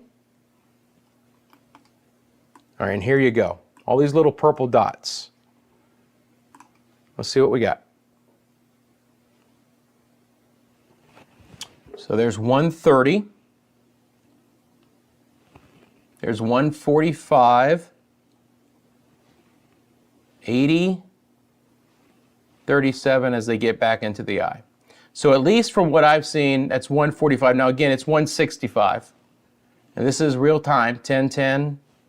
So just literally a couple minutes behind. Now that does not mean, I want to be clear, that as they get into the eye, they use the drop zones, which I don't have access to, which will really pick up the true surface winds. This is a derived, basically, surface wind here, right, from their flight level. Wind speed of 117, basically a derived surface wind of 145, because they're flying at a height of 2,500 meters. So those drop zones really are vital because they will go all the way down to, obviously, sea level. Splash down in the storm. You can clearly see that northeast track now. It's beginning to get influenced by the ridge off to the east. Again, it can't go east-east because there's a big ridge.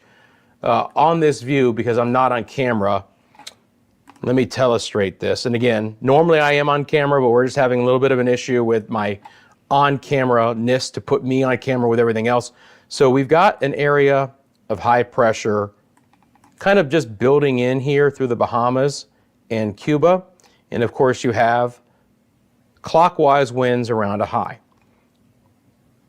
Milton cannot just go east. It has to loop around the outer periphery of that high, okay? What we're hoping for down the way is that there's this little shortwave trough coming in here, and there's shear at the upper levels of the atmosphere. I'm going to show you a graphic coming up. But we're hoping that the forward speed winds here at the upper levels begin to rip this storm apart. But we got to have that happen soon. That's this graphic here. The high over the Bahamas, the shear I've highlighted in green in the southern plains.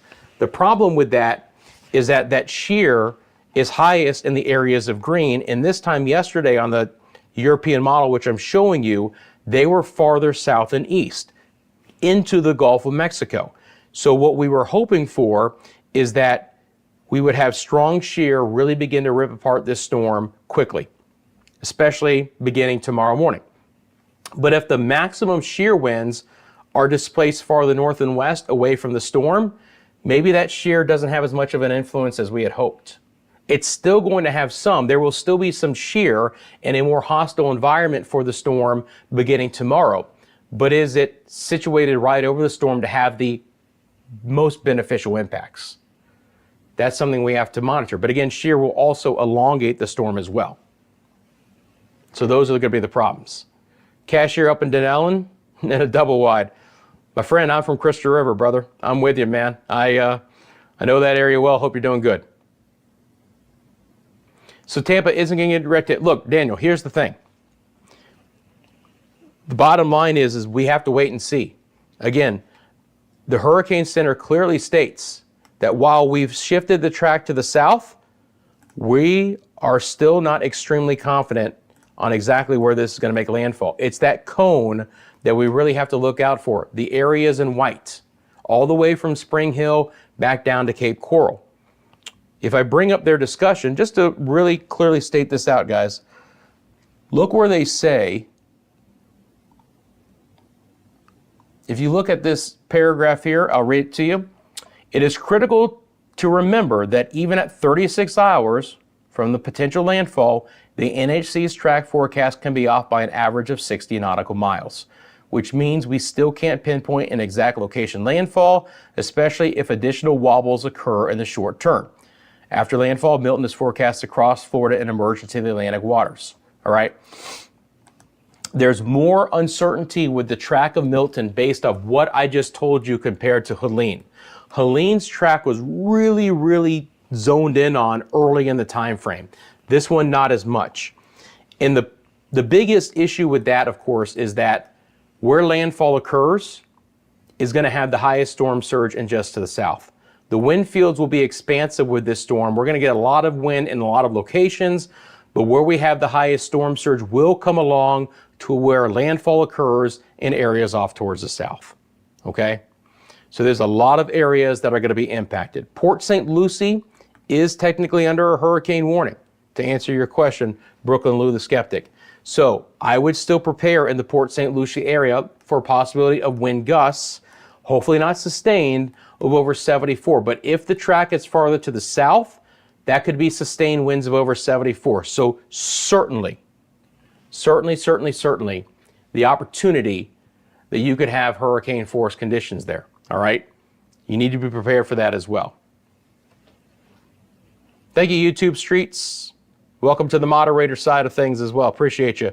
Super Iron Man Bentley says hello from Alabama. How you doing? Appreciate you. Let me go back over to the chat here. Mike, Bradenton is certainly one of the areas that could see the direct impact. Here are the spaghetti plots right now. You know, if we zoom in on that area, and again, I take off the satellite data because it's just going to muck things up a little bit. We've got a couple over there. Remember that the spaghetti plots have always been on the southern envelope of where the Hurricane Center has put this cone. Because basically what they're saying is that the models are initiating the storm too far south. You notice that the cluster, you know, is kind of on the south side, and then they go even east or south of that cone of uncertainty, because the Hurricane Center says that the models are a little bit incorrect on the initial location of the storm.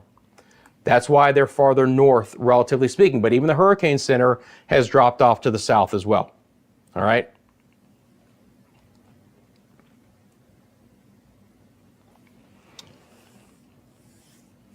Yeah, in Orlando, the Weary Clover says, in Orlando, my family and I are mainly just thugging it out of it. Only really got rid of possible projectiles. You know, that's about all you can do, man. Here, and I agree with that. Look, there's a lot of people who have evacuated from the coast to Orlando. So you really can't be more in the center part of the state, even though we could see some hurricane force conditions in the Orlando metro area, right?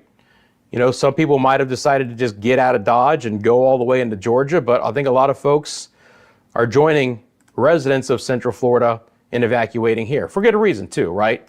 You know, 50 miles inland, relatively speaking, but it doesn't mean that we couldn't get punched pretty hard in the jaw here in Central Florida. Have to be prepared for the opportunity for some hurricane force winds. And again, that center line is from the Navy ATCF. It is not from the Hurricane Center. Is why I keep dropping it off, because again, my system picks up the intermediate track updates, whereas the Hurricane Center does not plot them. So the latest track for the Hurricane Center, if you were to look, will be from the 5 o'clock full advisory. At 11 p.m., we would get another full update. Let's check out again, this is like kid in the candy store. We have these hurricane hunters in here. I'm just so interested in what they've got. I can't even look at them with the lightning on. I got to take that off as well. Probably the same plots that we've already seen. Oh, no, here we go. There's your 165 right there. What's the pressure? Not a derived pressure from this one. Okay. So there's 165. So there's no weakening. There's your eye wall punch with 166. So unfortunately, friends, when the 11 o'clock advisory comes out, I don't think we're going to have any weaker storm. I think we're still going to have a Cat 5 with 165 or higher. And this becomes a problem because now we are hitting 11 o'clock on Tuesday night. We're getting close to 24 hours before landfall, and we still have a Category 5, when we were hoping that this would be a Category 4. It's actually only strengthened in the last 4 hours or so since it has fully completed its eye wall replacement cycle. If you were looking at data from earlier today, it was weaker as a Cat 4 because it went under an eye wall replacement cycle, as all major hurricanes like this do.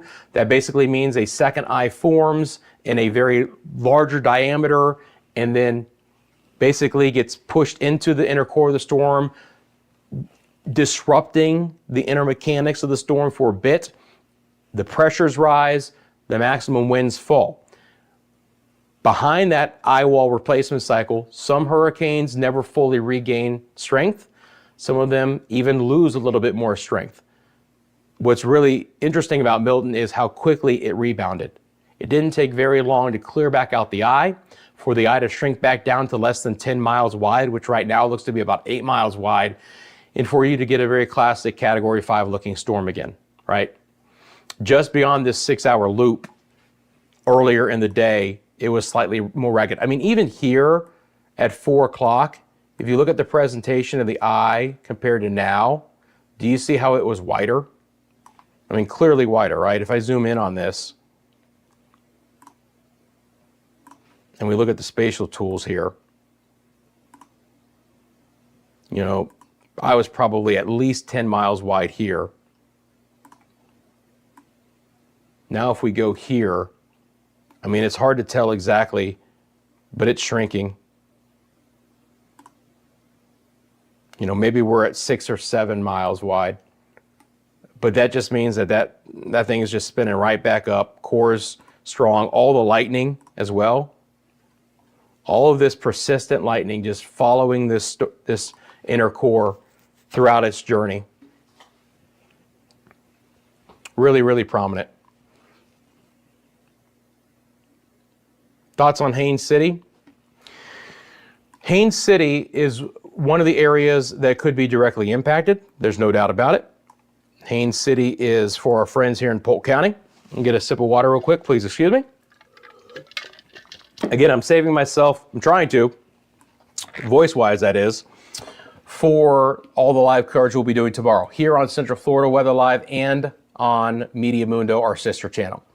So hopefully you guys will join us on one of those two channels for our live coverage tomorrow.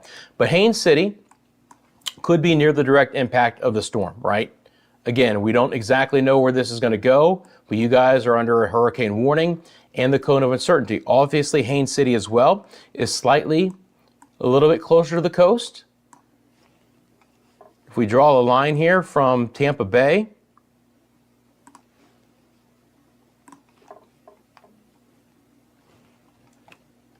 where's Haines City? There we go. We say, how far are you guys away from being to the coast? That did not work. Let's try that again. It still didn't work. There we go. You know, again, let's just go about here. About 50 miles, right? So you're not going to get the major hurricane force winds, even as it comes in as a Cat 3. But you're under a hurricane warning for a reason, and that's the possibility of seeing winds of over 74 miles an hour. Now, if you just joined in on the south side of this storm, we're not expecting nearly as much rain, okay? So Haines City could actually not get a lot of rain being on the south side if this, or anywhere near the center. It's kind of the northern band that actually has the best chance for the heavier rain. And if you're just tuning in, the reason why is because as the wind shear begins to impact the storm, even though it doesn't look fantastic here on this reflectivity, right? You're not going to see a storm that looks beautiful moving in because that wind shear is hopefully ripping apart the inner part of this storm, although we will continue to see very high winds, but not the rain. Notice that there is this nice little area here of dry weather. Now, Haines City is far enough north where you will get some of the heavier banding, but just to the south of there, there's a lot drier air or a drier slot. But even farther north than Haines City, especially in the lake, in Orange, in Sumter, in the northern sides of Pinellas and Hillsborough, in Hernando and Pasco and Citrus, in Seminole, in Volusia counties, Lake, if I haven't mentioned you, Marion, Flagler, that's where the heaviest rain is going to be on the north side. Because this storm should hopefully be ripped apart a bit on the south side where you have dry air intrusion. So we get this dry slot. So although the winds will be much more concentric, the rainfall is more than likely going to be very prominent on the north side and much less on the south side. This is the HRRR model here. It's the high resolution model. Same scenario. Let me loop this up for you guys. If you're just tuning in as well, as we have now over 400 people watching, and I appreciate you guys. If you have not yet, do me a big favor. Click the thumbs up on this live stream. I appreciate you guys much doing that. If you haven't subscribed to Central Florida Weather Live, thanks for doing that as well. So here's the HRRR. It's the high resolution rapid refresh. It updates every hour. Again, you can clearly see on this model, we have a nice core structure here as we get into tomorrow morning. Still holding together through most of our Wednesday, and then tries to fall apart just before landfall. On the HRRR model, that's somewhere in Sarasota County. But again, still just a line on the map, still just a model, but clearly it's easy to see that all the heavy rain is north of where we have landfall based on the wind shear and its impacts on the structure of the storm. It brings in the drier air near the center and south, keeps all the heavy rainfall to the north. So there's going to be a big difference. If we look at the winds, guess what? Not nearly as much of a difference, right? You're going to see much more concentric winds with the storm. Now, again, back out here before landfall. Look at these winds here. My my legend can't go above 110, which is why you're seeing that here in this particular model run. But these are major hurricane force winds, I can tell you that much.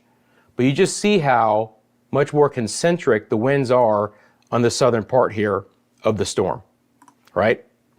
So where you have higher end tropical storm or even hurricane force winds. And again, the models are underdoing the winds because they're underdoing the initial conditions of the storm. That's the biggest problem. When I show you these values are underrepresented because the model is underrepresenting the current conditions of the storm and is weakening it too fast. This is why I hoped we had a Cat 4 hurricane right now rather than a Cat 3. Please note that this model is also slightly north of where we have kind of the centerline cone now. It does bend it back in close to that center line, and that would be further south than Tampa. So again, this is another model that tries to make landfall just south of Tampa. That would be good for the storm surge for Tampa Bay. This would not be good for Bradenton and Sarasota, and it would not be good at all for places like Venice and the Charlotte Harbor area, including Fort Myers and Port Charlotte, because the water inundation, the storm surge, would be more prominent on the south side. And I know someone asked about that. There's that graphic right there, where you have potentially 10 to 15 feet, worst case scenario in Tampa Bay, potential 8 to 12 foot, worst case scenario for the Charlotte Harbor area. Both of those areas will not get the highest end because it will depend on where we have landfall. All right? One of those areas will more than likely see the maximum, and the other won't. For Tampa Bay, the eye would have to go north of the bay. For Charlotte Harbor, the eye would have to be north of the bay, but pretty close. And again, on the east side, 3 to 5 foot storm surge on the east coast, Sebastian Inlet, all the way to the border of Georgia, and then actually 2 to 4, even up to the south side of South Carolina, 1 to 3 to South Santee River. Look, it's still not great north of there, right? On the west coast, Anclote River to Chaskawiska, it's 5 to 10. It's 3 to 5 to Yankeetown. Now, the Nature Coast is going to be okay, but look, 3 to 5 is still a problem. Could be a big issue in some spots. For the areas hardest hit by Hurricane Helene, that's the Big Bend area, including Cedar Key and Appalachia Bay, it's 1 to 3. We can generally handle that. But this storm surge is significant, and again, it is the biggest killer in a hurricane. Storm surge and inland river flooding. It's the water from hurricanes that kills the most people rather than the wind. Okay? This is nothing to play with. If you're in evacuation zones and you've been told to evacuate, I hope you have. And some of the East Coast evacuation zones have mandatory evacuations. Obviously, a lot of the West Coast does for very, very good reason. But when we're talking about 3 to 5 foot of water and the opportunity for up to a foot of rain in some spots, that's where you're going to have the problem. Speaking of that, this is the European rainfall totals, which are the lower totals. You can still see them favoring the northern side of the storm. And those totals range anywhere from 5, 6, 7, maybe 8 inches in a couple of spots. Maximum on the map is 14 inches, but it's offshore. But if we look at the rainfall totals here, if I go back over here, and we go back over to the HRRR model, probably easiest to do it this way. First of all, this is the GFS. And again, I'm just going through a couple of different models. Each of them will show you a slightly different solution, but it's very clear to see, look, here are your rainfall totals on the northern side. Way up here to St. Augustine. Trying to get close to double digits. Palm Coast, Daytona Beach. If you live in these areas, please prepare that based on this track, you would have the highest rainfall totals and there would be a lot of flooding. Some of this would fall in the St. Johns River Basin, which is such a flat river basin that flooding could be extensive and delayed. Sometimes the worst flooding isn't for a long time after all this water's fallen and that river trickles into that very broad flat basin. But again, significant rain north. Haines City right now on the GFS, not as bad, right? But if this tracks farther south, which it might, now you carry that 6, 7, 8 inches in lake in the western sides of Orlando and Orange County back into Polk in northern Osceola. But what's clear to see is near the center, wherever that ends up going, in areas south, I expect a lot less rain. Maybe only a couple of inches here. Now there will be squalls and bands and a tornado opportunity up the East Coast as well. So just because you're like, oh, hey, we're good at 2.5 inches of rain, there could still be a lot of wind, and there could even be a tornado threat too. These storms will come with rotating storms.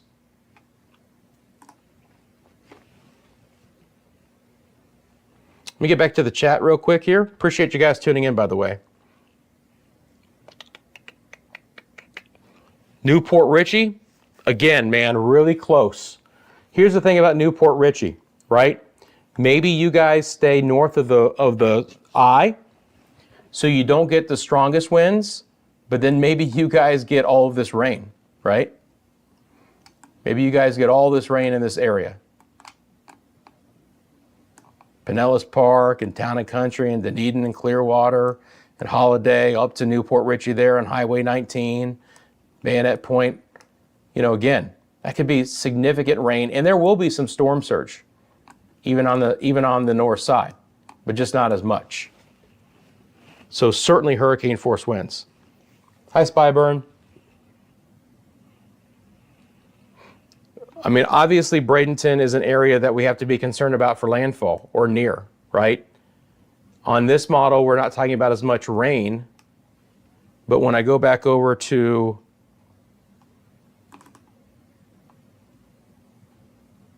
the HRRR wind gusts here,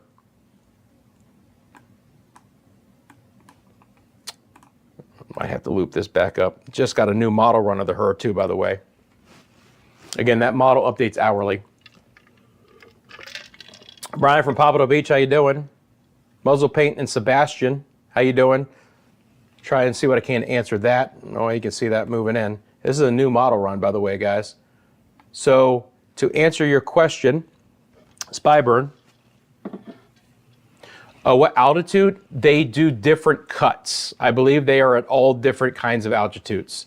I don't have exact numbers for you, but they have designated flight plans to survey the upper part of the storm, the middle part of the storm, the lower part of the storm, all four quadrants, the eye wall. They have pre-designated flight plans, and there's several of them that do this in and out of the storm at any one point in time.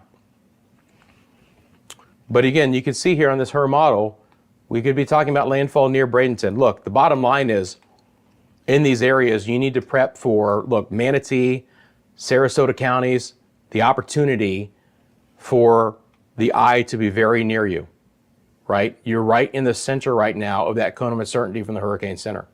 And this HRRR model brings it right through that area. So potential major hurricane force conditions for the coastline. Venice and Holmes Beach and the southern side of Tampa as well.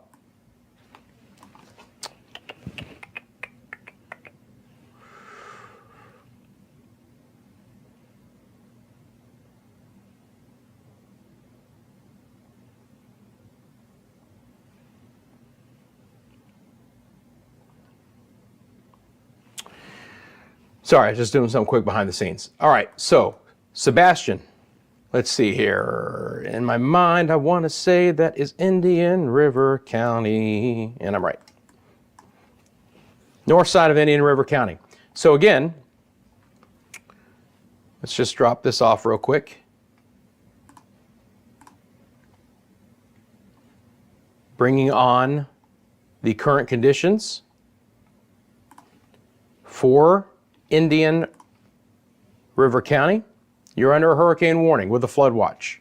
So you have to prepare for the potential of hurricane force conditions in your area. And look, these hurricane warnings, my friends, are through a huge part of Central Florida, like deep.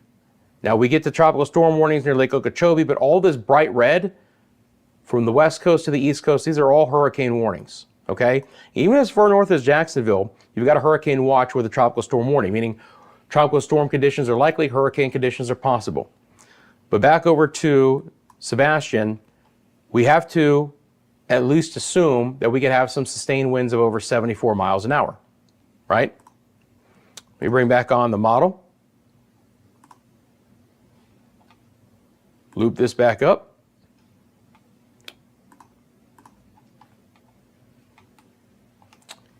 And we can see that on the HRRR model here, the storm wants to exit stage right just to the north of you through southern Brevard County.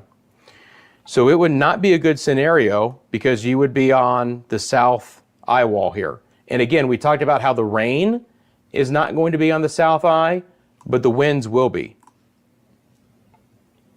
So you can see the hurricane force winds. Now they won't be as prominent when we're this far east, but we could be pushing hurricane force winds here in Indian River County. It's absolutely plausible. Again, remember, this model has initiated the storm too weak. I hope by the time we get here, it is as weak as it's showing, but we have to at least entertain the idea that these numbers are too low, given the fact that we still have a 165 mile an hour category 5, and the models aren't initializing it to be that strong. Lake County wind speeds will be 50 to 70 with some higher gusts.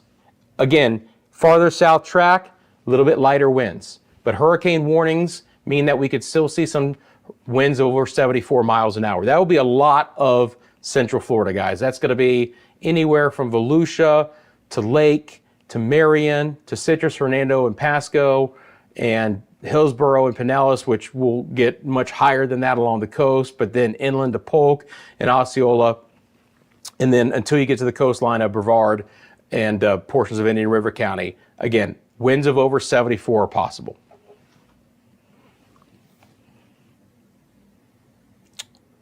Let's see, back over to the chat.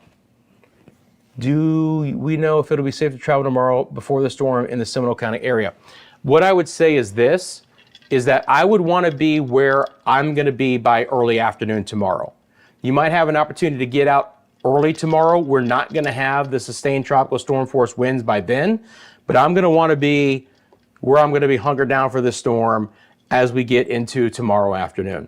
Because we're going to start to see, first of all, squalls move in, right? We're going to start to see a little bit more of some rain with some breezier conditions, and then those winds just get more persistent and consistent throughout later Wednesday. YouTube streets, any inland rivers, including the Econ, could be a flood potential. It's absolutely plausible, especially with Orlando being on the north side of the storm, as I mentioned, where we're going to have the wet side. Carrie, it really depends on how far, on the makeup of the coastal area. As an example, a marshy coastline like Louisiana, the storm surge can go deep inland. It really just depends on how, solid we have, if there's any terrain, but we can see, and there are some very high resolution maps that you guys can find on the National Hurricane Center website for storm surge inundation. What I'm showing you on the map that I have is the peak storm surge, but if you really want to get into the weeds, look for the storm surge inundation map from the National Hurricane Center on the nhcnoaa.gov website, and you can zoom into very small areas for where we could have some of that highest potential. But it is very area dependent based on orientation of the shoreline, based on if it's a swampy area, whether you get into a little bit more concrete ground sooner, are there any things that funnel it, like, canals? It's so area dependent. But the thing about it is, those folks who live in these areas, they know where that water gets funneled deeper inland compared to other spots.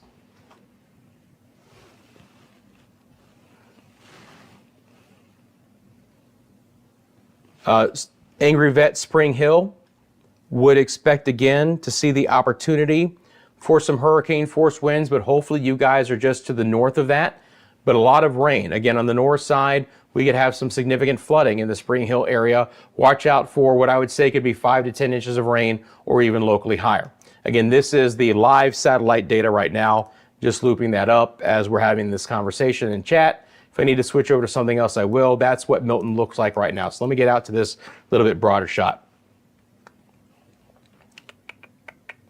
Let's see here.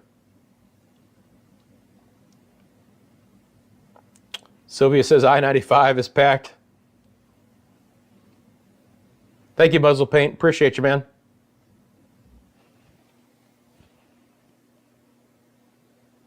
You're welcome, Kyra. Xavier in Ocala.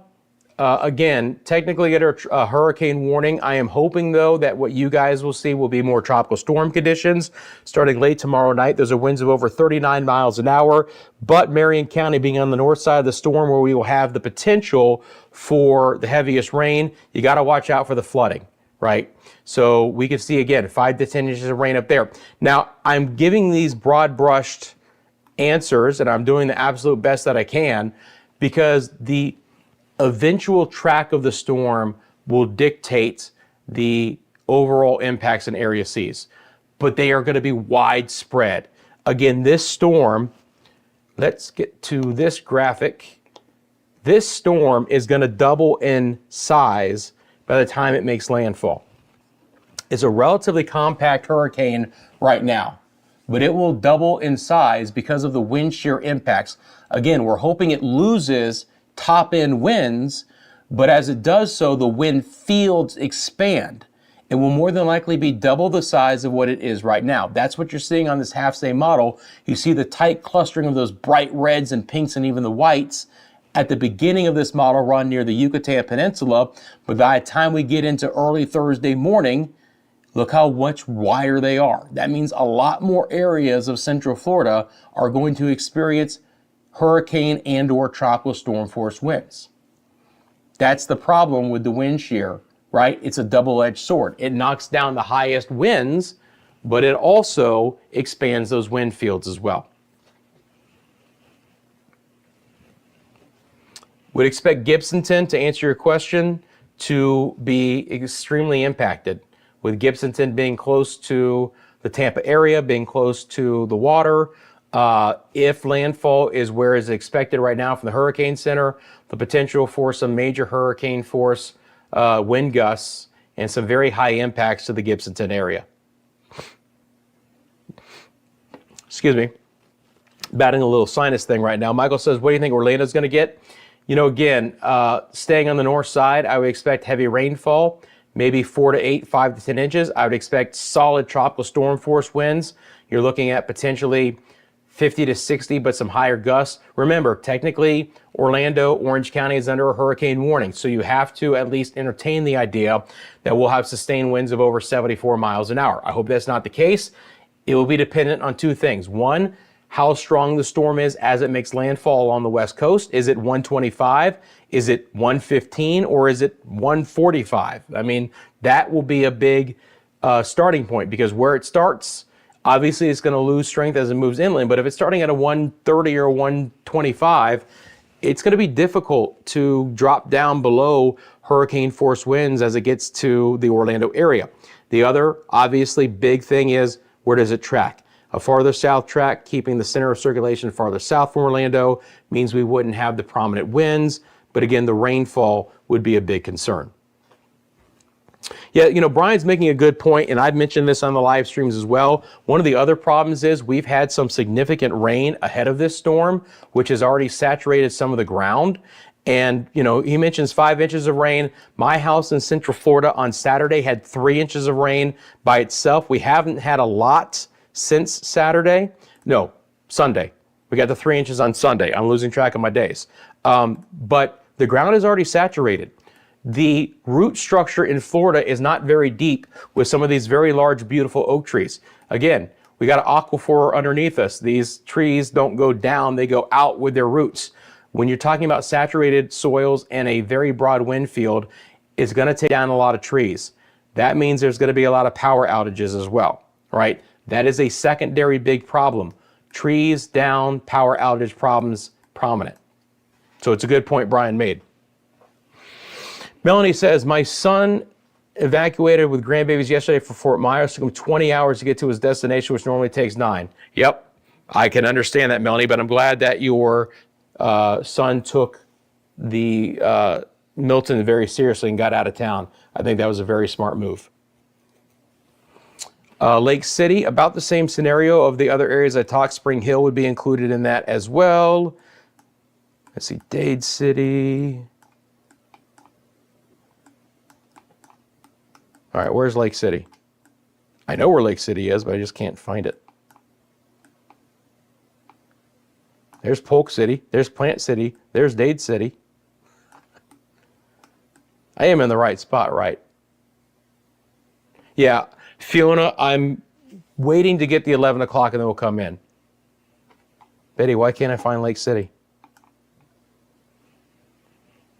Remind me what county it is and I'll get back into it. But dear Lord, it's right in here, isn't it? Or am I just thinking of Dade City?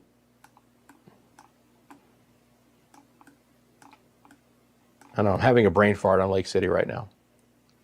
Do I have to worry about heavy flooding in Seffner? It's a possibility. I would be a little bit more concerned about the wind right now in Seffner. All right. Mod asks, is it possible it could be a Cat 2? It is possible, right? It is possible, but because we have a storm that is stronger than what the Hurricane Center was hoping it would be as of right now, they had it as a Cat 3 making landfall at the 5 o'clock advisory. They're definitely not going to have it any weaker, so it would have to have a stronger wind shear, quicker reduction of winds for it to come in as a Cat 2. If this was a Cat 4 right now instead of a Cat 5, I would say it would be more plausible for it to come in as a Cat 2. But the fact that it's still a Cat 5 right now, it takes out some of that lower possibility because we're running out of time.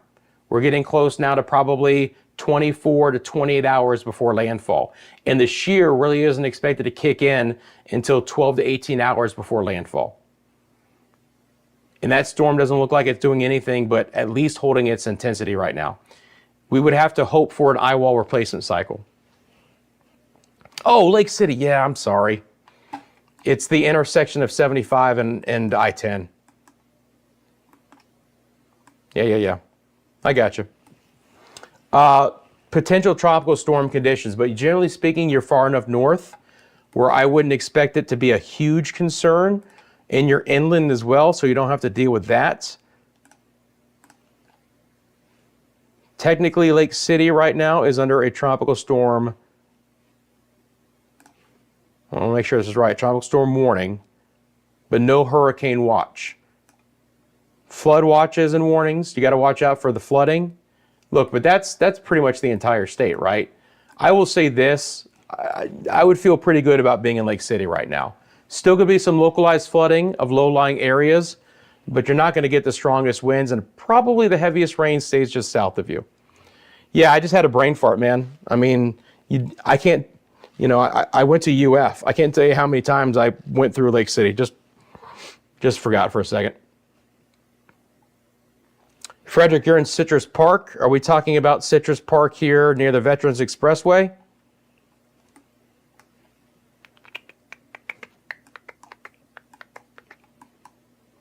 Know that area well, but I just want to make sure that we're talking about the same Citrus Park.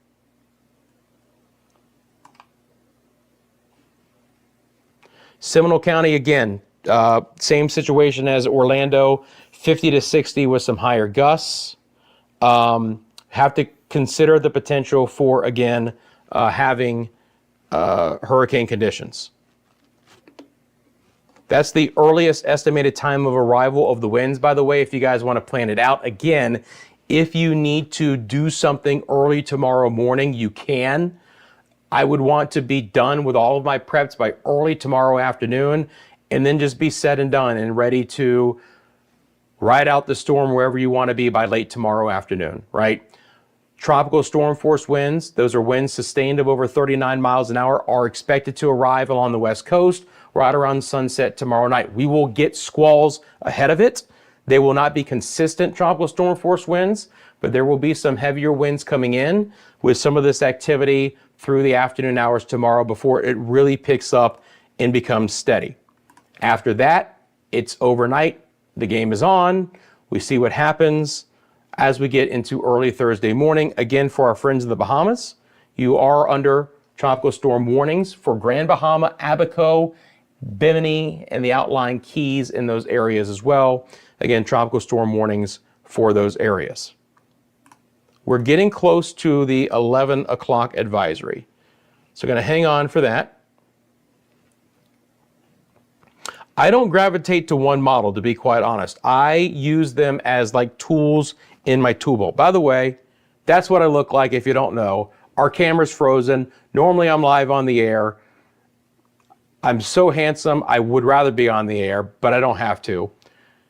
And for those of you who have followed me a bit, you know I'm just absolutely joking. But we'll get that fixed. Just had a little hiccup here where we didn't want to have to stop the live stream. So I've just been off camera the majority of the time, but that's fine.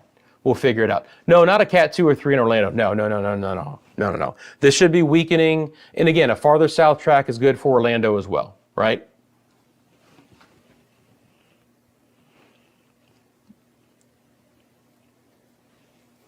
So, you know, Betty, for Melbourne, obviously the opportunity for some tropical storm conditions there as well. Maybe even some hurricane force conditions, because Melbourne could be an area where the center of the storm goes. So let's see if we've gotten the 11 o'clock update yet. We have. So let me go back out. My system should pick it up and we can actually read it together. I haven't looked at it yet, so let me see. Okay, we do.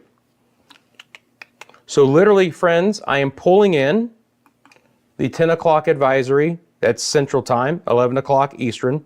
And we're going to read this together. Milton expected to make landfall Gulf Coast of Florida late Wednesday as a dangerous major hurricane. All right, winds are 160. It's come down 5 miles an hour. That's better than nothing. It's still way too strong compared to what we wanted it to be, but it was 165. It's now 160. Pressure's up a little bit. 915, that's good. Higher pressure is a weaker storm. Now look, 915 is still outrageously low. But what was it, the 8 o'clock? It was 902, so it's come up a little bit. Good. Mexico's discontinued their watch and warning. Everything else stays the same, as we would expect, right? Those are just definitions. We do have a little bit more of a northeast forward speed at 12. Again, increase in forward speed expected overnight through Wednesday, and that turn is still expected as well. Center will move across the eastern Gulf tonight, making landfall Wednesday night. I could even say early Thursday morning. Maximum winds are 160. Fluctuations are likely as Milton moves across the eastern Gulf of Mexico, but it is still forecast to be a very dangerous hurricane. Now again, right now, hurricane force winds extend 30 miles out from the center, but that could double by the time Milton makes landfall as those wind fields expand as the storm surge impacts Milton closer to landfall. Pressure is now 915. Storm surge is still going to be the same. A little bit different areas. Egmont to Boca Grande, 10 to 15. Tampa Bay, 10 to 15. Anclote River, 9 to 13. You've got Charlotte Harbor and Boca Grande to Bonita Beach, still 8 to 12. Slightly different, but not much, right? And then again, the rainfall, you know, that's what they're talking about, 6 to 12. It's going to be on that north side, right? And this exactly central in the northern portions of the peninsula, on the north side of the storm. Gosh, I hope we don't see up to 18. That would be disastrous. 6 to 12 is bad enough. Now, the other interesting thing is this discussion. Because this is a full advisory from the Hurricane Center, we get the thoughts from the Hurricane Center as well, right? So I'm going to cliff note this, but they've basically been saying that the hurricane hunters have been in and out of the storm. They found maximum winds of 145 knots and a central pressure of 902, but it has been slightly adjusted down to 140. Okay. Consistent with Dvorak intensity, which is satellite data recon. When storms are out in the middle of the Atlantic and they can't get the hurricane hunter reconnaissance aircraft to get out there, they use satellite measurements, including something called the Dvorak T. You've got other ones as well, but it's an estimate of intensity based on satellite data. We're moving to the left of motion, now 55 degrees at 10 knots, being steered by the digging trough and the ridge in the Greater Antilles, which we've already talked about. Should move northeast with an increase in forward speed, and then turn east-northeast, and then track. Okay, so the official forecast is similar to the previous one, is generally a little north of the model trackers, but follows the actual model predicted cyclone center locations. Again, basically what they're saying is that the individual members are putting the center of the storm too far south, okay? They're north of the consensus, but there's the reason why. This is close to the blend of the latest GFS and European model solutions. Again, critical to remember that even at 24 hours out, it's impossible to pinpoint an exact location. All right? Milton's a major storm. We know that. It's going to be bad, bad, bad, bad, all bad, really bad, horrible. That's all the key messages that we've been talking about. So the 24-hour window, which is basically just before landfall, winds are 130.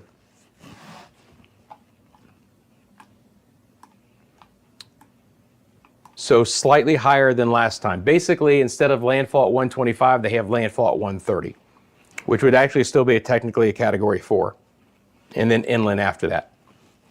I'm going to reset my computer real quick. Let me bring up the GFS model. So they're talking about that model blend.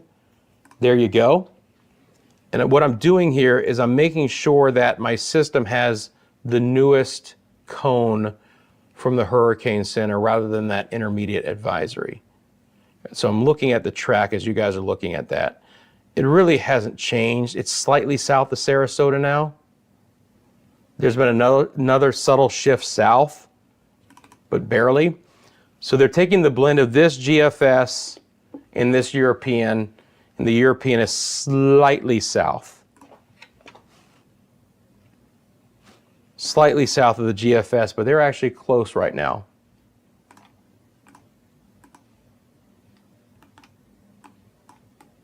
Yep. Okay. So I do have the newest official forecast cone from the Hurricane Center.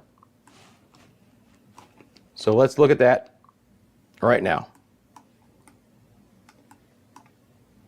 Okay.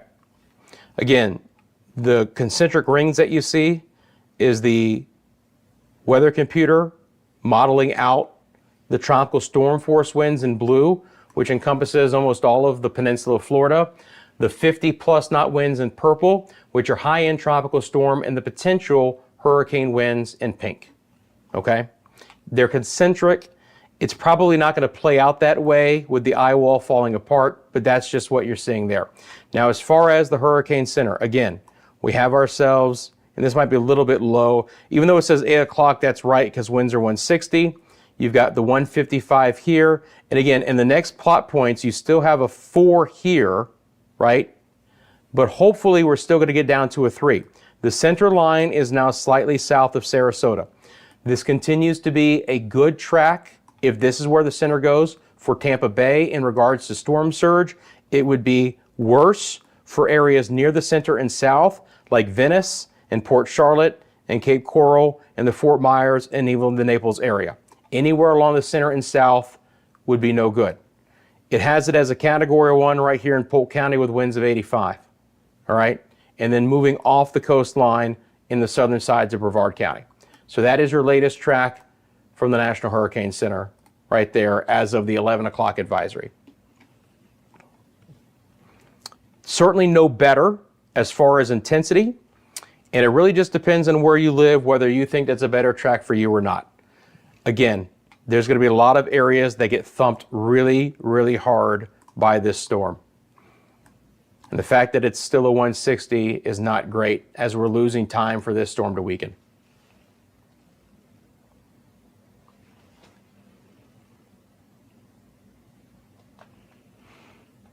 Yep, it just came out. So this is all new update, guys.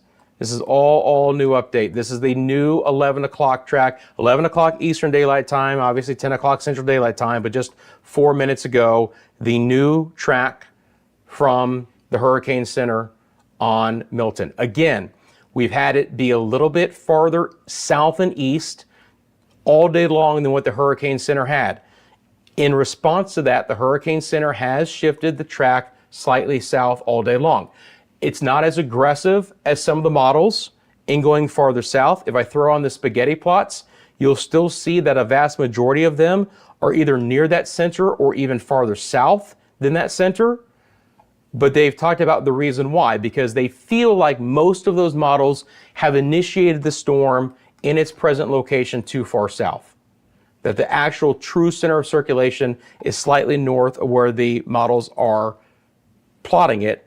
So their center line is slightly north, but there has been a track shift south, guys. I mean, big time. Now, the Metro Orlando area is on the far northern side of that cone of uncertainty, and the cone of uncertainty now is as far south as Port Charlotte and Lake Okeechobee and Port St. Lucie.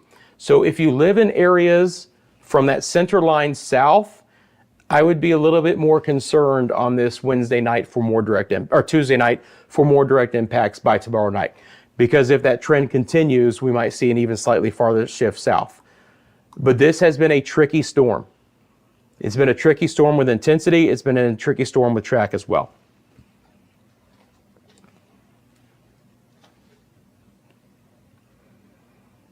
No real changes to Palm Beach County as of yet. Again, I don't think that, again, the Hurricane Center basically said, look, we're not changing much with this. A slight shift south. What we really have to watch out for is the potential weakening trend tomorrow. That's the next big hurdle, right? We have ourselves a Cat 5 with 160. We hope to have a Cat 4 by this point in time. How much wind shear really gets into this storm? How much does it really impact its overall intensity? And then, of course, the wind fields becoming more expanded means more of us see greater winds overall anyway. So it's a double-edged sword with the wind shear as it is. But there's not really any big changes from this. You know, we'll get some late night model runs, and these are things I'll look at overnight, and we'll be back on tomorrow to track this with you guys live.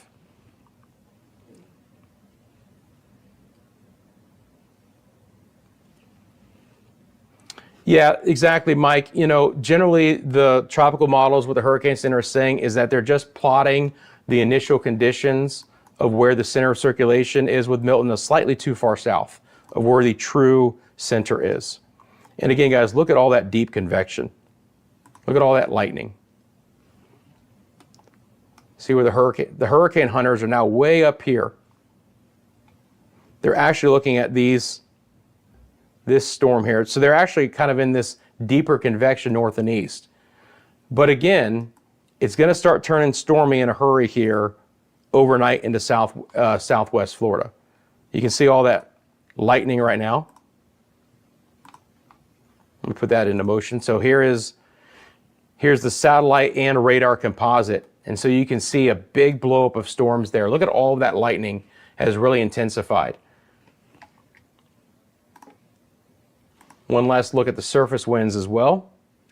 So the numbers that are going to pop on your screen are first going to be temperatures, and then I'll throw on the wind gusts. No changes in the watches and warnings, by the way, for Florida. So if you were under a hurricane warning, you're still under a hurricane warning. If you're under a hurricane watch, same thing. Same situation for tropical storm warnings. No one that was under a tropical storm warning had been upgraded to a hurricane warning. So it's still the same scenario for that. Only thing that changed was that Mexico was discontinued with their watches and warnings as of the 11 o'clock advisory. So you can start to see those first kind of outer disconnected bands starting to move in with a lot more lightning. Again, for Central Florida, South Florida tomorrow, you can still prepare early. It's just going to be wetter and stormier as well. And I hope that you guys had the opportunity to evacuate along the coast and you took advantage of it. Time frame for landfall is still very late tomorrow night or early on Thursday morning.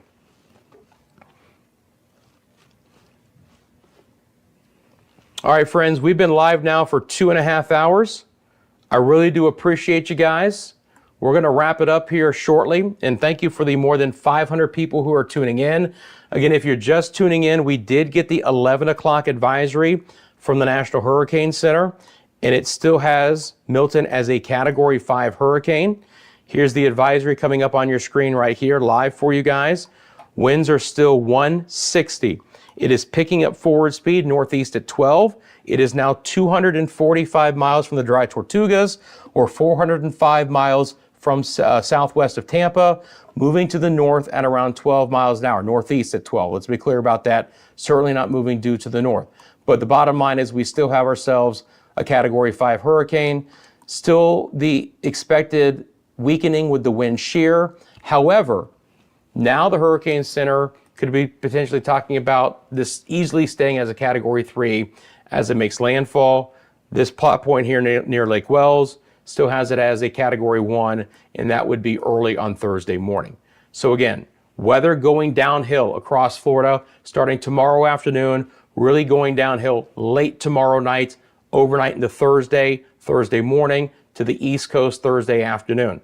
Hurricane conditions are expected near the center, a storm surge of up to 10 to 15 feet for some of our West Coast friends. If you live in these areas, I hope you're gone. This could be catastrophic storm surge expected in these areas. Rainfall totals that could be 6 to 12 and even 18 inches of rain. That's directly from the Hurricane Center as of their 11 o'clock advisory on the northern side of the storm. Near the center and south, we're not expecting that much rain. That heaviest rain should be displaced to the northern side. So areas from Orlando north that may not see the strongest winds could actually have the heaviest rainfall. It's a crazy 1-2 punch. The areas that see the strongest winds may not have the highest rainfall. The areas that avoid the strongest winds could have up to a foot of rain or even more. Inland flooding is going to be a concern. All of this rain is going to cause big time power outages as well. Okay, friends, my voice is giving out. I think it's perfect time to say good night on this Tuesday evening. Couple of notes. If you are new to Central Florida Weather Live, this is a live-only channel. I come on live when there is weather impacting Central Florida. Obviously, Hurricane Milton is going to do that. So we've had some live coverage for you last night and tonight. We have a sister channel by the name of Media Mundo. You can find us there as well. Our hope is that we will be simulcasting live the landfall of Milton tomorrow night, and I will hopefully be on camera for that as well. Again, we just had a camera issue tonight that we're going to look to resolve for the landfall tomorrow, but I will be doing another live stream, and we're hopefully going to be simulcasting that on both channels at the same point in time. I'll be back with that. We'll have live cameras to show you, and I hope you guys have an opportunity to join me then as well. Before you leave, if you wouldn't mind me doing a big favor and liking this live stream and subscribing to Central Florida Weather Live and our other channel, Media Mundo, have the notifications on so you know when I'm live. Again, being a live-only channel, you're not going to get spam with video updates or anything like that. When I'm on and you get that notification, you know that there's something important to tune into. Appreciate all of our new subscribers, everyone who joined us for the live stream tonight. You guys take care of yourselves. If you still need to prepare for Milton coming into Florida, please do so by tomorrow early afternoon and be done with those preps and be where you want to be in your safe spot as that storm continues to track closer to us. Again, we'll be back on tomorrow with some live coverage. We'll see you then. Until then, friends, you take care of yourselves.